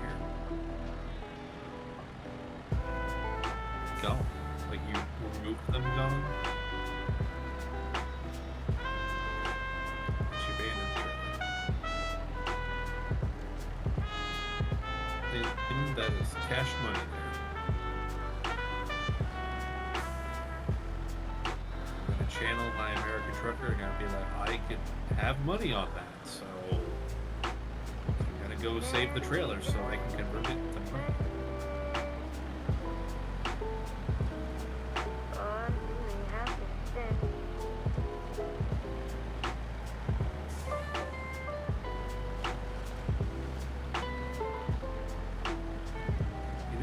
Is very nice in this game.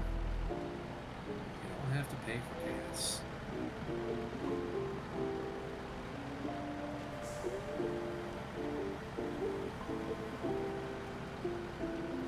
Which, speaking of gas, have you noticed that all the gas prices have been like jumping down to like $2.60 and $2.50?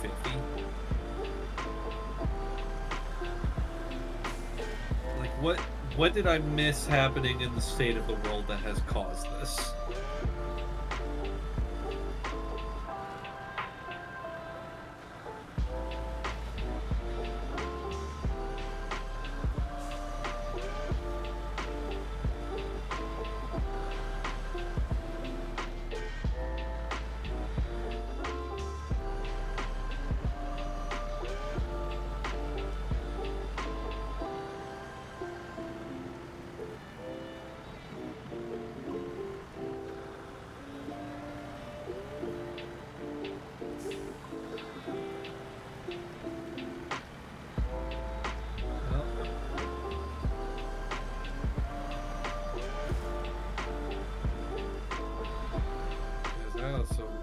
Because I remember, because everybody's always said, like, well, we have all this oil, we don't use it. And when my brother was working for Schlumberger down in Texas, in that Permian Basin, he was saying with all the oil that they were pumping up, none of it was able to be used as a fuel. It was all getting shipped with the cosmetics industry.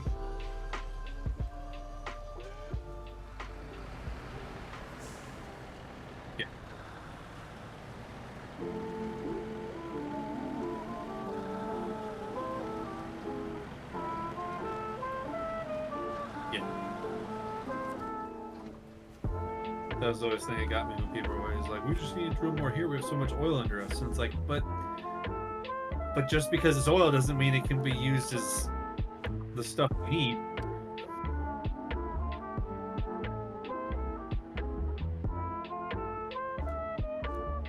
What?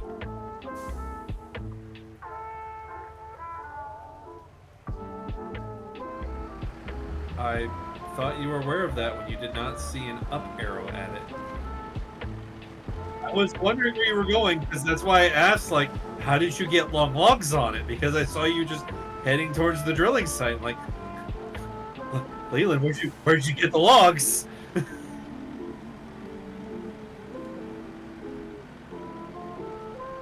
I can't sell your trailer. You have to sell your trailer. I can't. We can't manipulate money each other. No, bring it up to the fucking garage, man.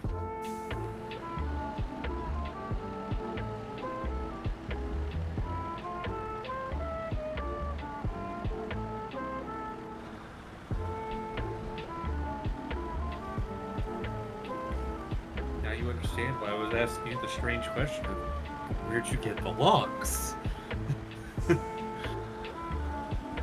And what's funny is earlier in this stream, we talked about how the dam was one of those ones where you don't get both logs.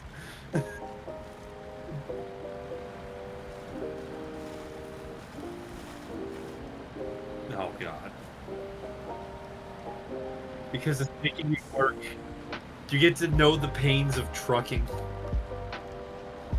One of the industries that we love to hit on all.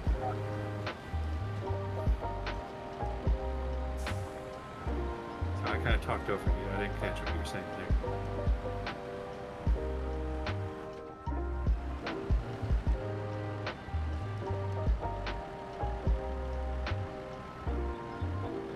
Well, that was the thing that always caught me with at the water bottling plants. When they do spring water, it's the truck goes to the spring, fills up with water, drives to the bottling plant, then they decide if the water's actually usable as drinking water or not.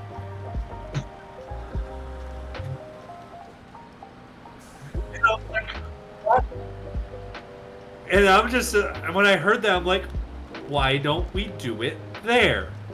To which the answer was, well, if it's not good enough, they'll just go bring it over as like pool water because it can get filtered out to be just fine to be swimming in. I'm like, that doesn't address the question of why don't we test the water before the truck leaves?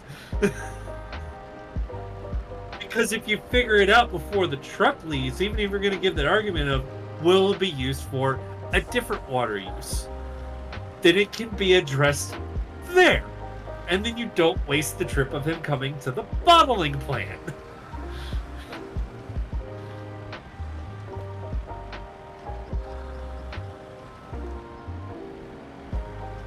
I like how I've also talked about from that bottling plant how the sausage is made with the bottled water stuff.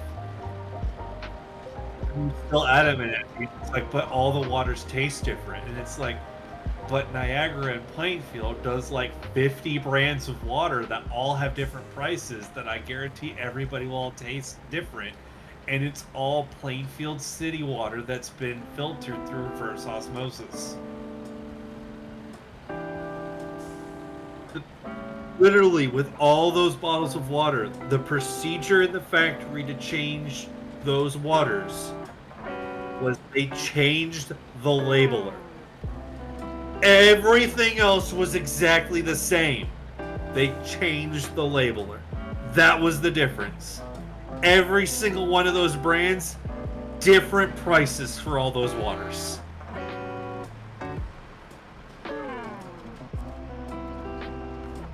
It's so dumb. Alright. How are you resolving this issue of you do not have the Cokes?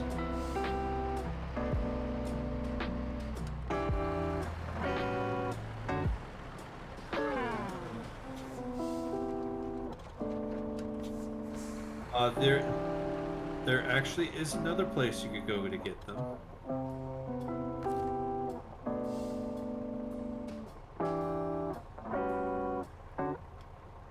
Also, I think you have to do some jobs to activate it, but you can turn on the log stations over at Island Lake.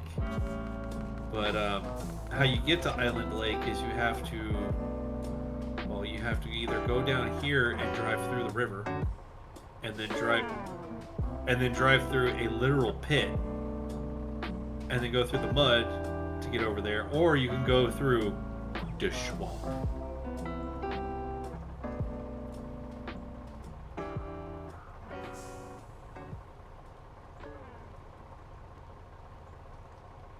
And then when you get there, it will just be mud. Mud. It's mud. Water. And mud. And water. Mud. Because alright, I guess I will find other things that can be done out here.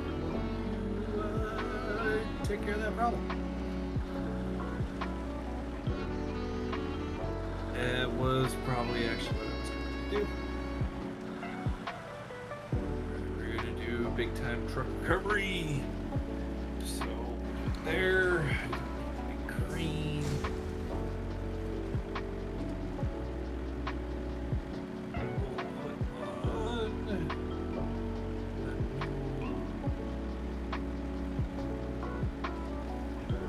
Alright.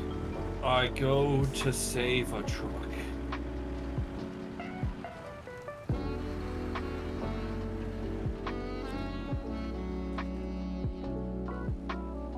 The one that's got the little bit of everything. Yeah, it got added in the latest season.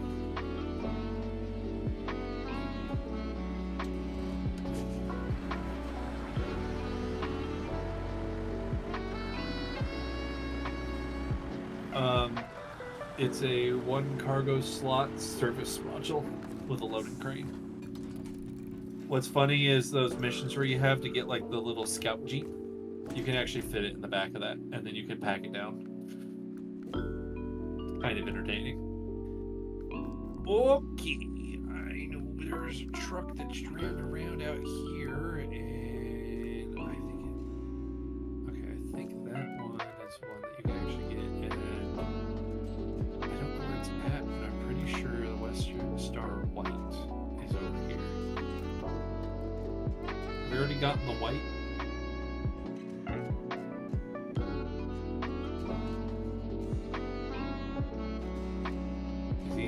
He's a pretty beefy off-roader.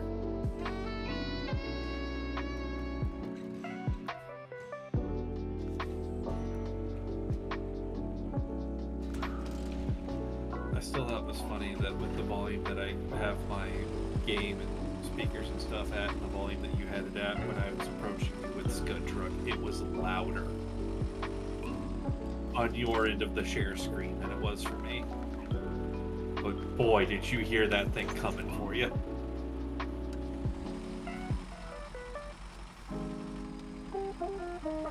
What's funny is one of the first games that we played on stream together, we had to deal with this vehicle.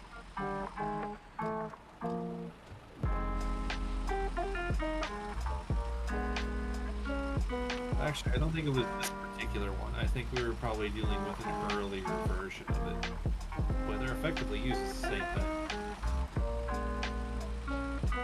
This absolutely is the base of a truck that the Russian Federation uses to carry around ICBMs.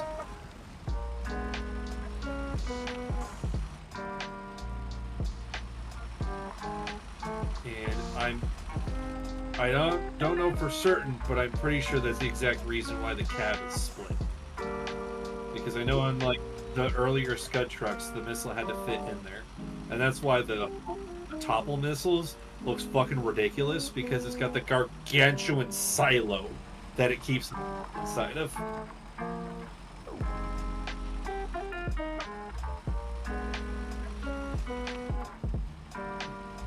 The biggest thing though is having these split cabs, and the fact that you can do the driver camera view is just holy fucking shit. Is this such a Soviet driving position?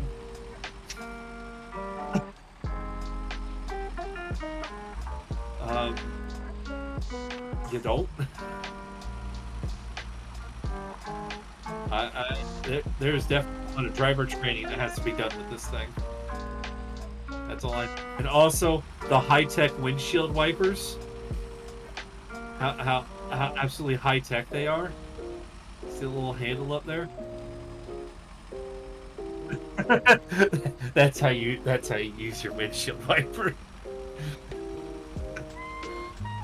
And you can technically actually see out that mirror, but you can't because I got the big old roll cage on there. And this is one where if you have to do, the head just magically flips out in the open to see behind you, because you can't really physically do that inside this thing.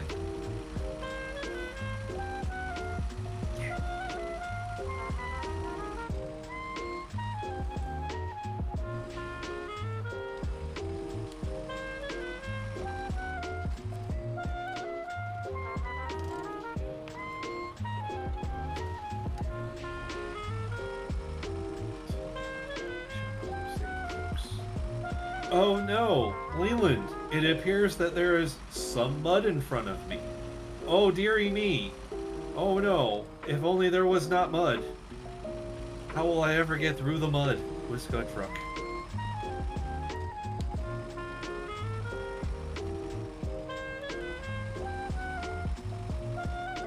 I was just on a little rock I had to get over. Yeah, that's what happens when you have a, I think it's on 53-inch mud tires with an always-on all-wheel drive and diff lock. Now, it's that fuel consumption that gets you, though.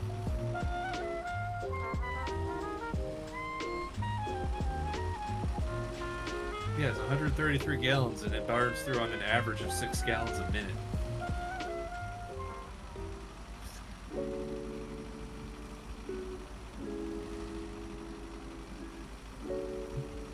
That's also why I got all those jerry cans up on top.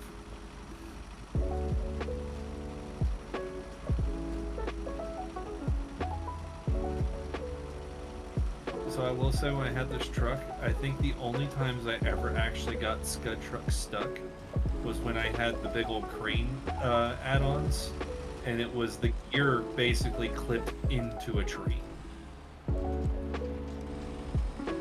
That's basically the only times I've ever actually gotten Scud Truck stuck. And I did manage to flip it once. Yes. It takes a lot of doing, but Scud Truck can actually get rolled over.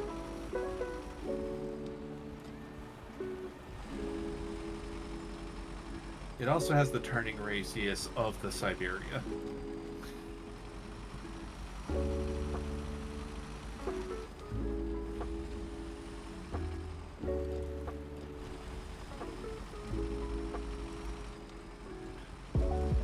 You know the Tunguska impact crater?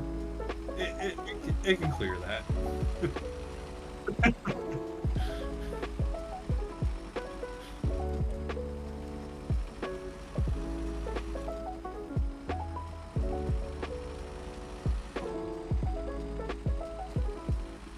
I'm trying to remember what it is, but there is one.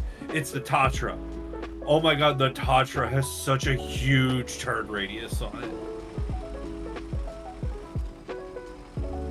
The 8x8 DLC Tatra that you can get, the turning on that thing is monstrous.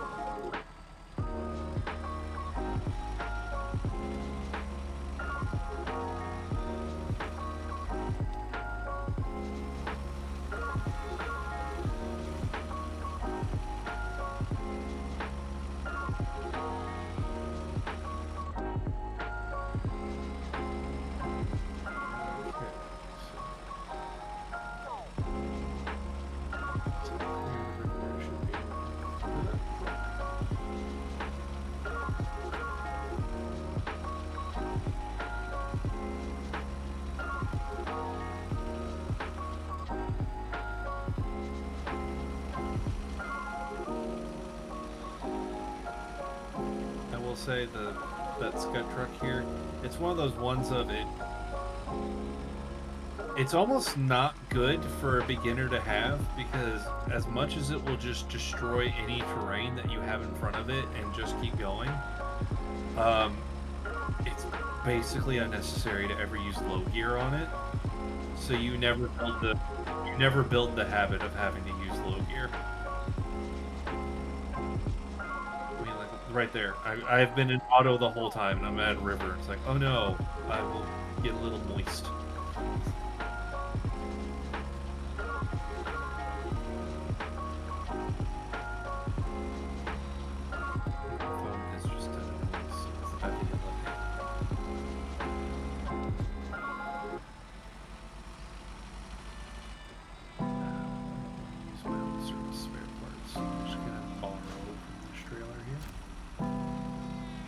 If you need driver rank, be sure you drive next to trailers.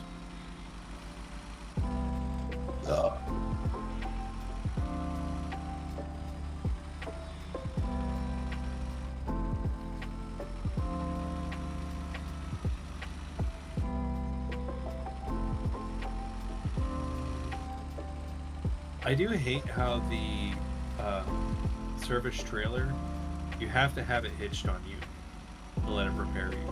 You can't just be next to it. Oh, I guarantee there is. There's a mod that lets the big old cat I was driving around actually carry around an oversized cargo module. Because its frames are a fuel tank, a medium log hauler, and a specifically cargo container carrier. But it can't carry the big cargo containers. Which, when you first get that thing and see it says it has a cargo container module on it, that's the first thought you have is, I'll use it to carry those 4-slot cargo containers. Can't carry them. But there's a mod that literally just says, allow it to carry it. And it's one of those ones of, I looked at the video where someone was using it, and it's like, it looks a little bit odd, partly in that you have a tie-down strap on the back that's connected to nothing. But when you really look at it and think if they would have actually designed it to do it, it doesn't look that odd. It doesn't look that unbelievable or that undoable. Sure, it hangs off the back of it, but it doesn't seem like it's hanging off the back of it in any kind of crazy amount.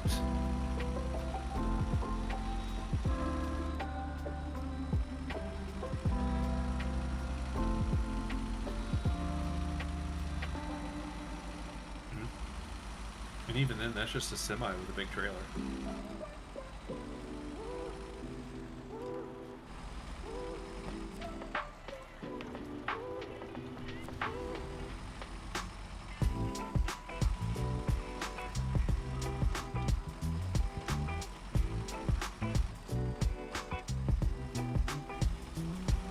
Oh man, their mailboxes, they got destroyed by the flood. That's so unfortunate.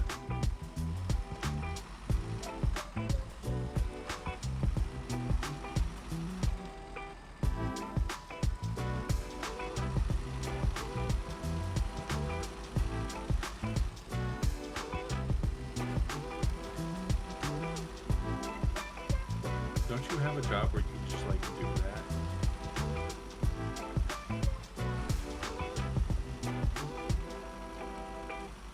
You should just call them think I'm doing a work from home day.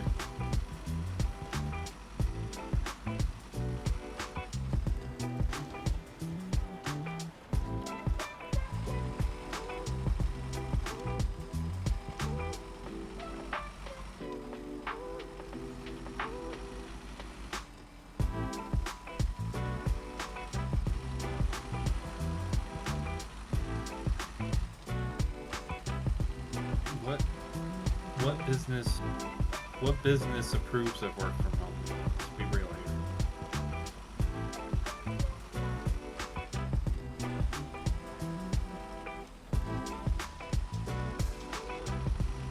Sorry, hang on. I have to let it take a drink. Num, num, num.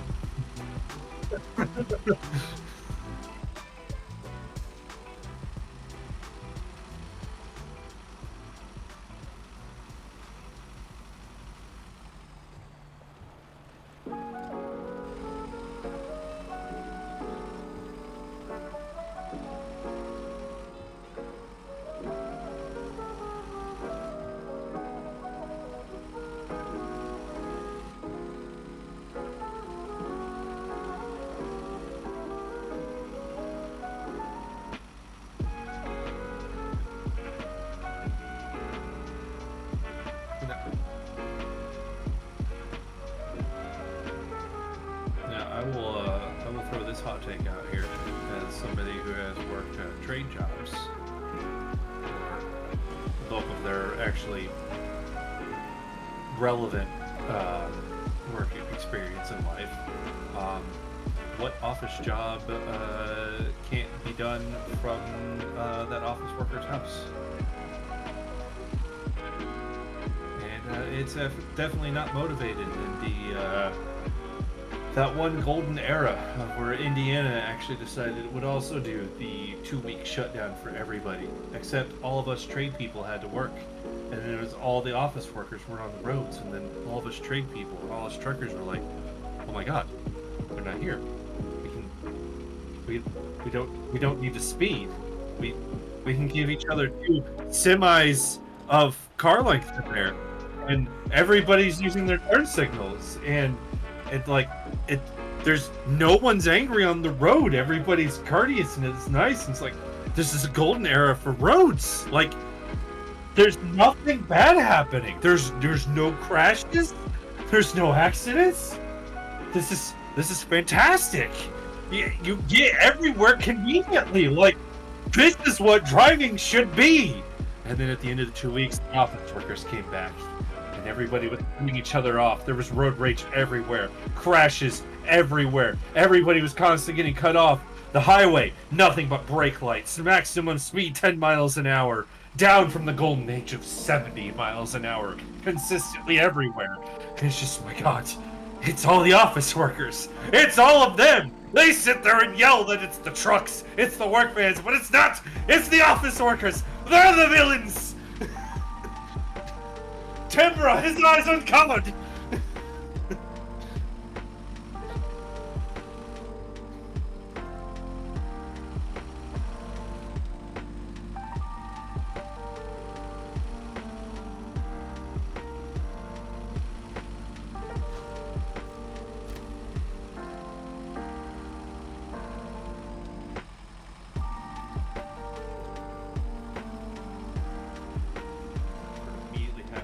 I am in favor of lockdowns.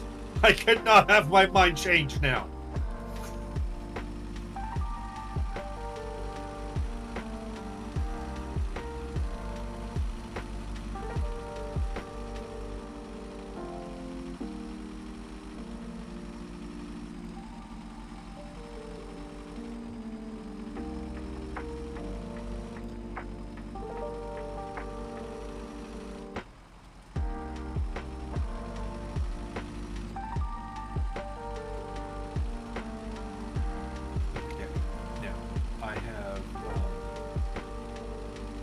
Latched onto the Drowned International.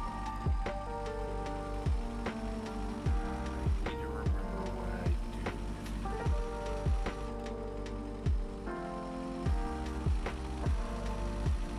I do. Usually the abandoned trucks like that you get to keep, they're tied to a mission giver, and the reward for the mission is you keep the truck. Which one is he a part of?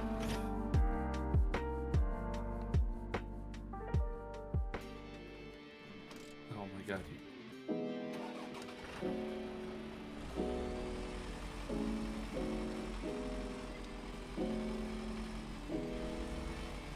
Did get stuck?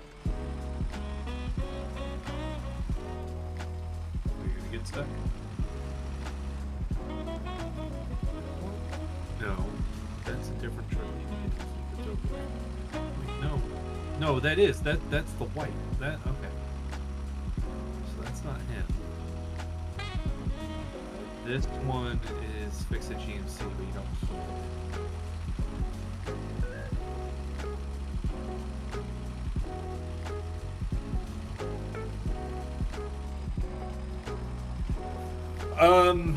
It depends. Some of them say you need to deliver it to a place, and then there's other ones where you have to get it repaired.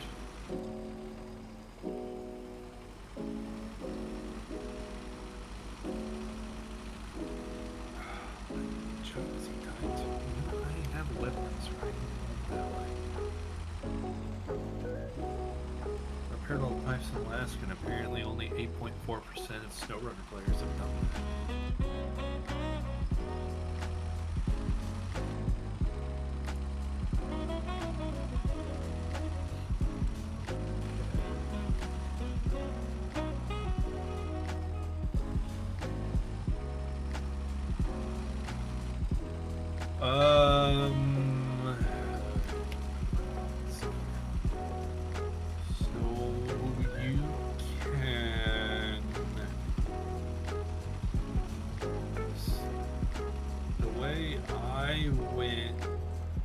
Because you can try and go through the farm and you'll see there's this little yellow trail that goes off through the trees. You can try that one, but it's a little difficult and has a steep hill in it. The other way that has more road is before you hit the log station, you can hook a right at that four-way intersection and follow that road around. That'll get you there. Or you can try and take the short one and take a left at the four-way and go through those mud pits. It's Mud Valley there. But if you can tackle Mud Valley, it's a shortcut.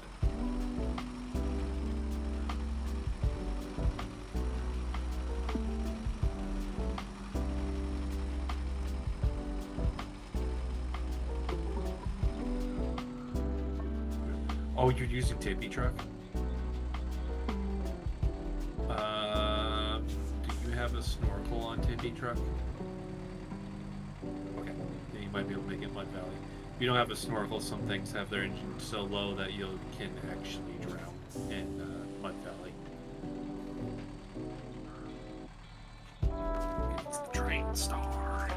It's trams.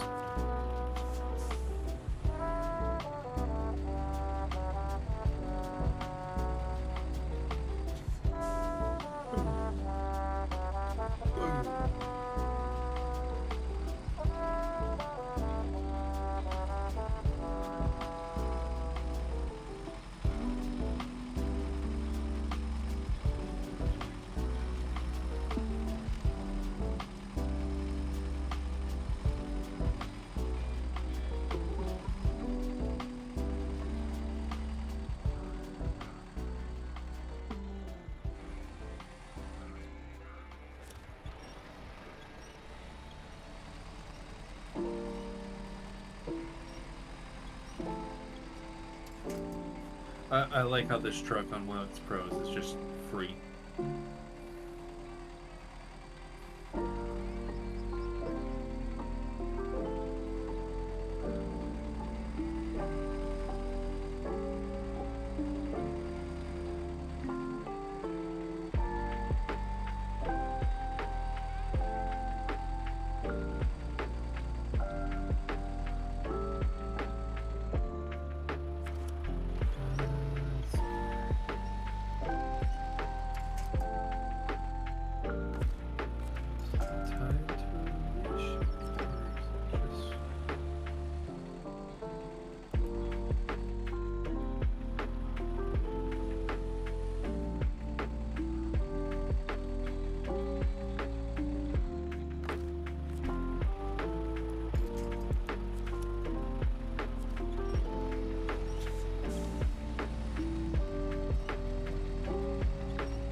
He was saying you would just find it there broken.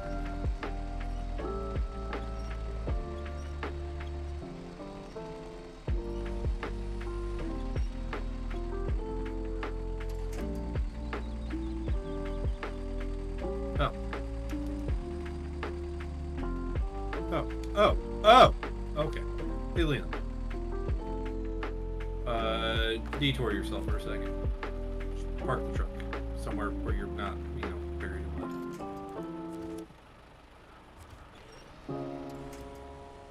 You can do it, Tippy. You can do it.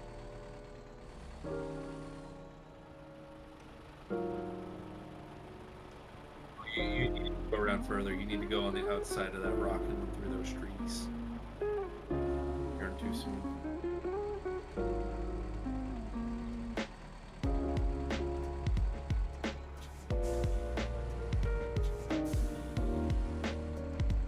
I think it's just because I reached the truck, you can just jump in the truck and recover it. I don't think he's tied to any mid.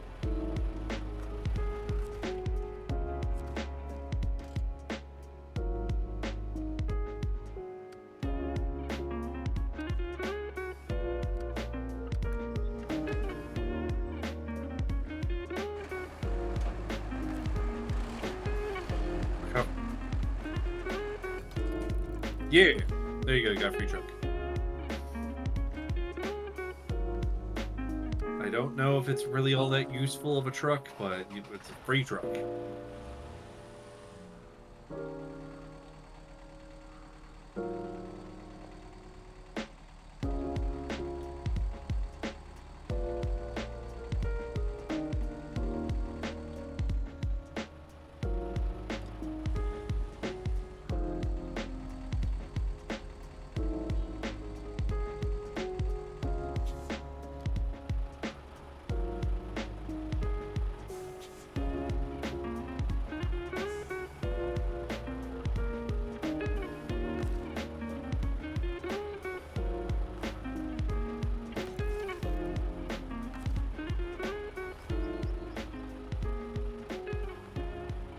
Good.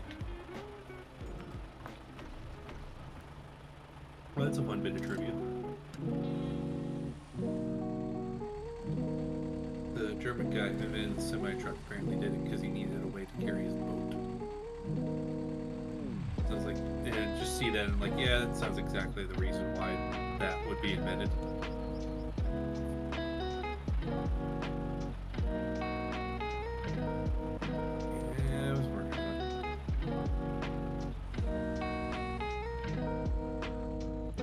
Probably get you the white.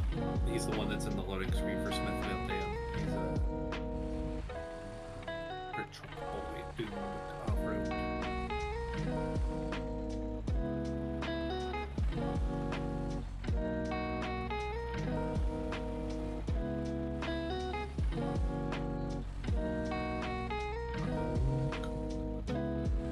Bail you out with construction equipment.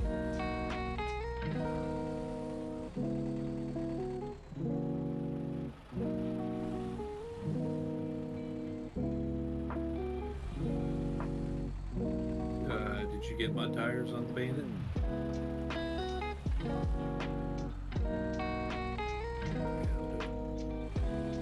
That's one of the first spots where you would definitely see the reason why you would have a mud tire over just snow terrain. The biggest thing with mud tires is because they're partially deflated, you really chew up the gas more on the pavement. So it's deciding on how worth is it.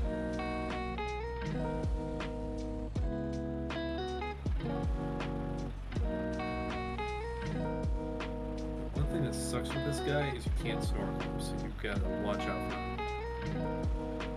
for semi-deep water. Doesn't take too much water to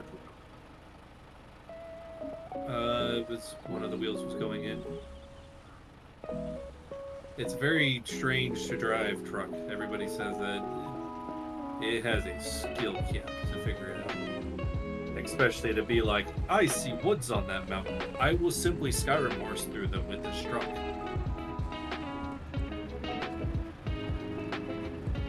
Hello, tippy truck. You're not seeing you with your crane.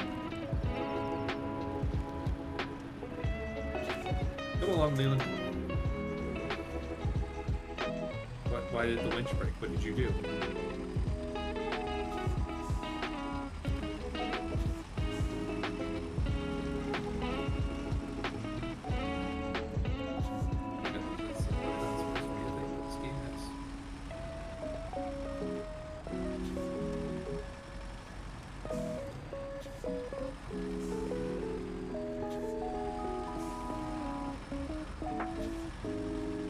Teamwork.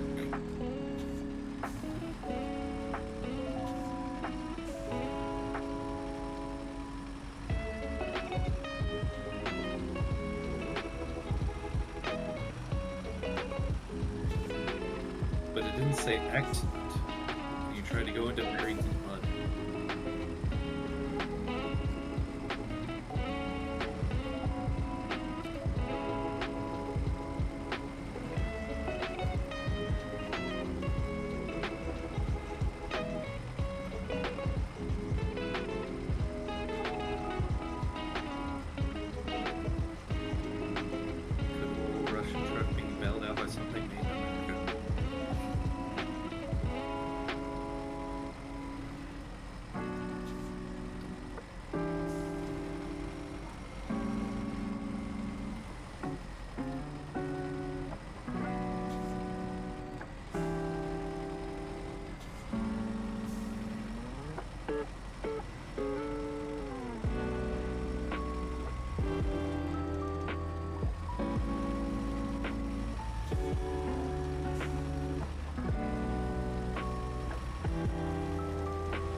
I know from the Fat Electrician, they ran the risk of fucking with America's boats. Space says you should not do.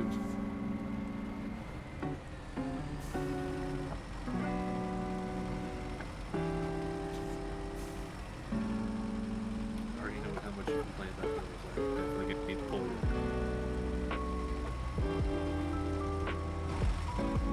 Who's pulling teeth?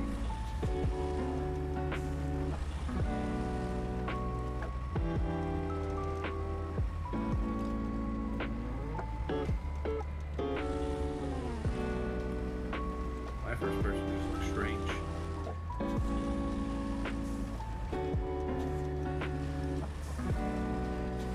But your tippy truck, it's what you do, it's in your name.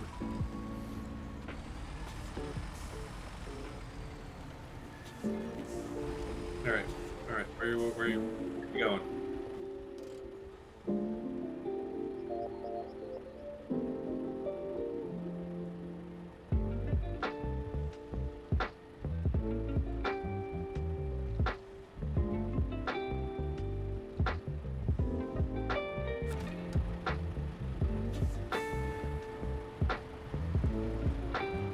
Is it fun just watching the truck in front of you just bend?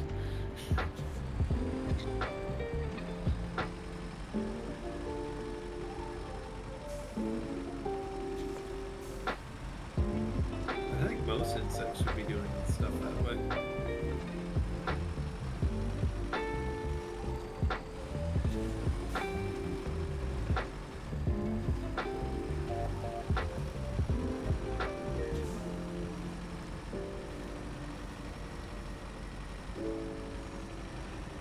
Talking about solar gas. I'm burning like 3 to 4 gallons a minute hauling you.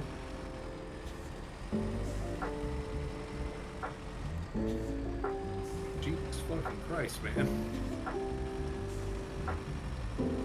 I haven't even seen Scud Truck get that high on fuel usage. What the fuck have you been doing?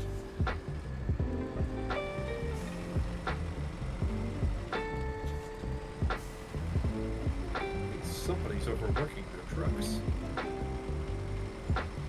Wait, are you sure you're on Imperial? You're not on metric?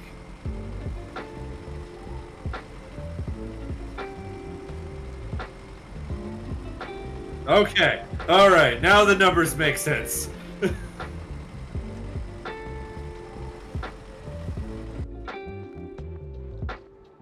Oh god, I can tell that he let off the gas.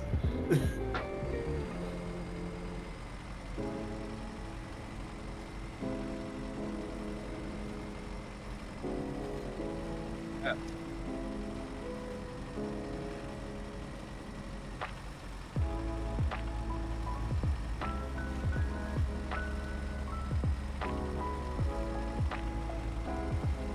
Measurement units were completely different.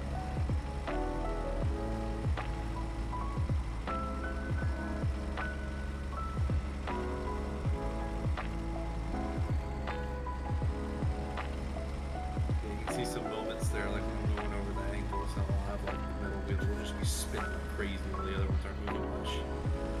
Diff lock locks it in, so they all have to go. So they're all trying to power each other, so they're all going the same speed.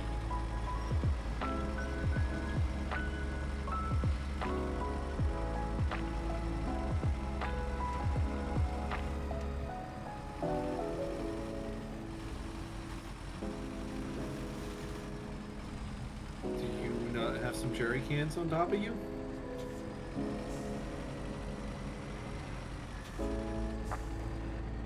Or are you gonna have to save them for me?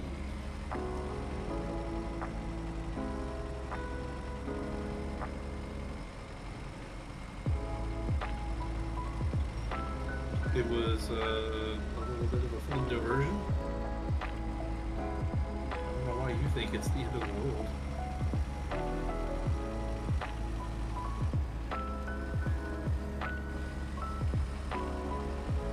Oh shit!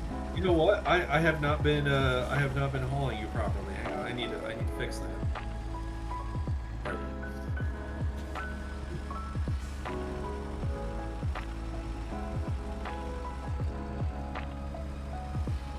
everybody knows, like, hang on, I'm hauling a truck that likes to bend.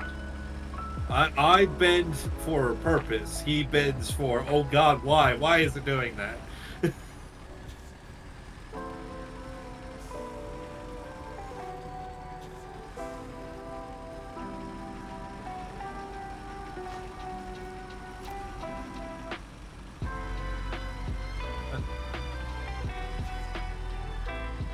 Yeah, I was about to say, like, I just discovered a trailer, so I think you are lying.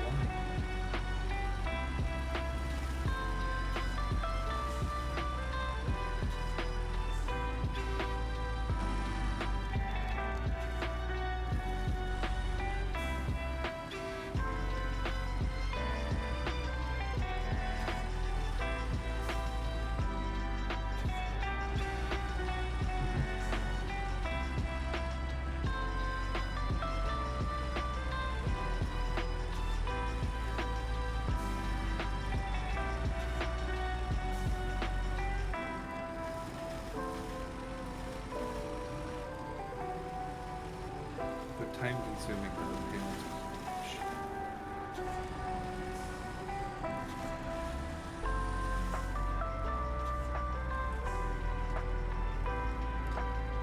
I thought you said in first person it was cool.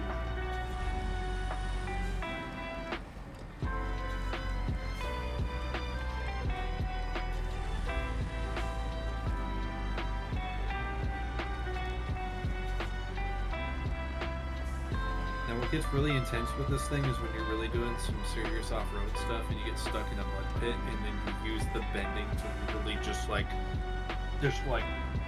zombie just crawl. You're not even going forward; you're just turning, and it just walks itself out of the pit, and it's just like it's fucking weird.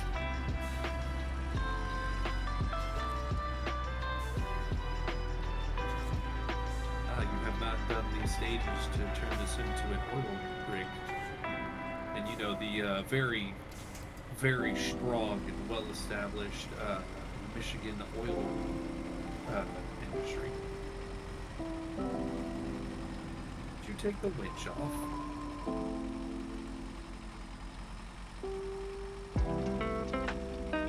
Let's see how far you can make it. My back needs a break. Here.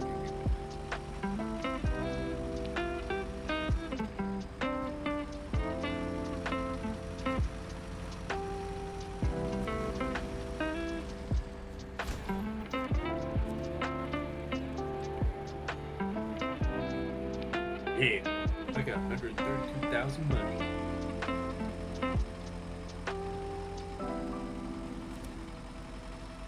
So, the missions to build this, you eventually have to bring a construction rig trailer.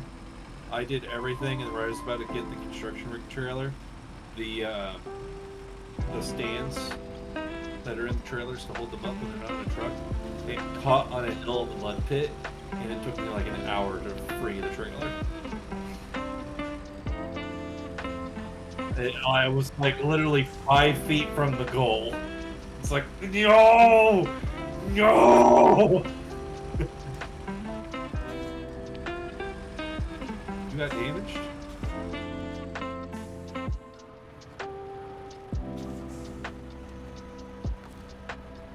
I was gonna see if I could damage you, but instead of just pushing you.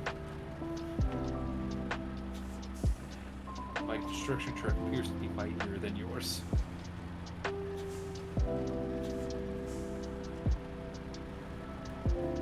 Used all your gas? So you want me to haul around a dead truck?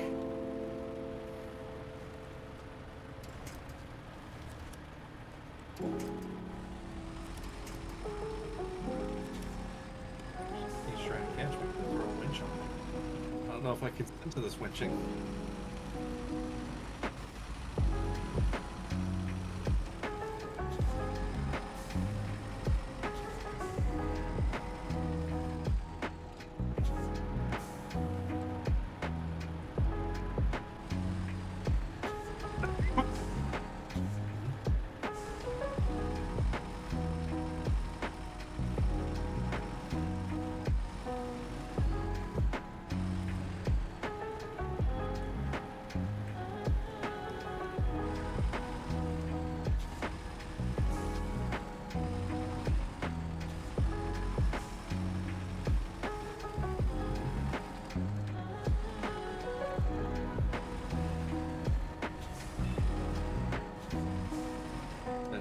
game does off-road.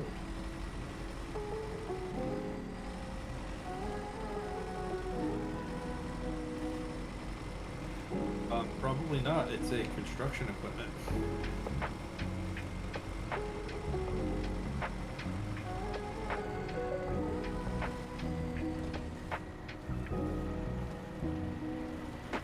It's got some. If you look in there, you'll see some big ass springs under it.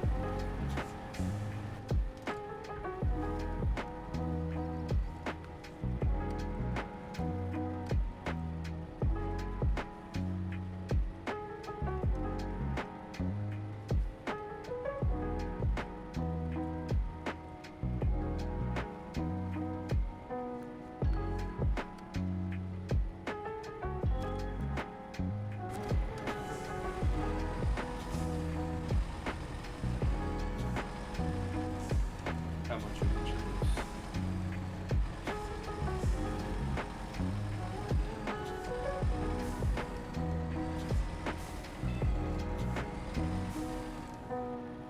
Heavy truck.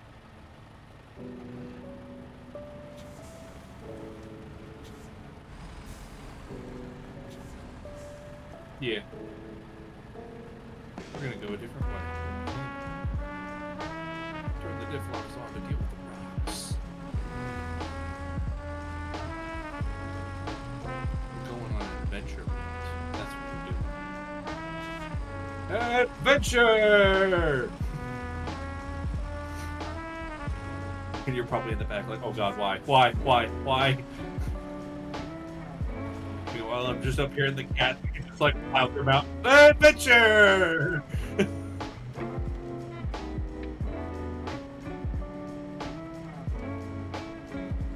I wonder, did I leave the road? I left the road. That's why this is all looking really fucking weird. We're not on the road. We're going on a real adventure here, Leland.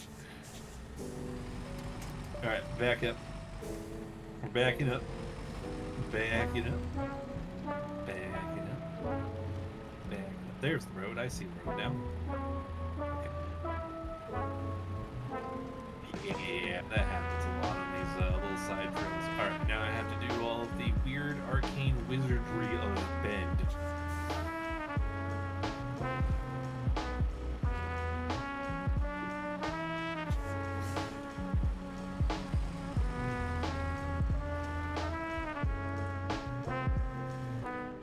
Did you tip? Yep. It's about time Timmy truck tipping.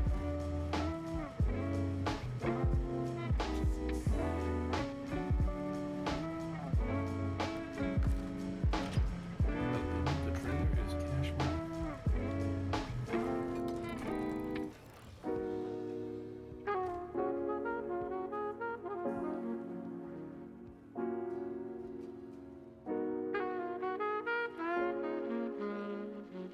Yeah, on just a game where you just drive a truck.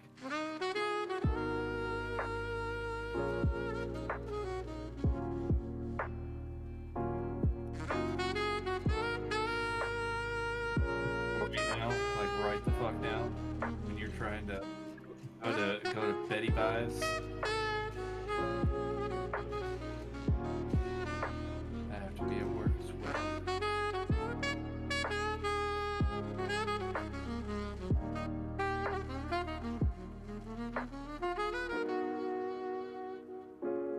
I really got it in here.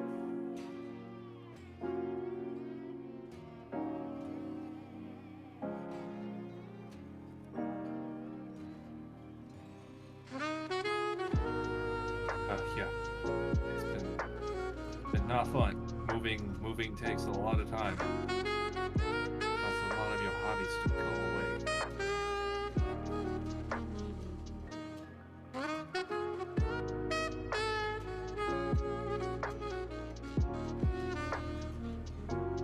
I don't think I have a lot of Christmas travel coming up.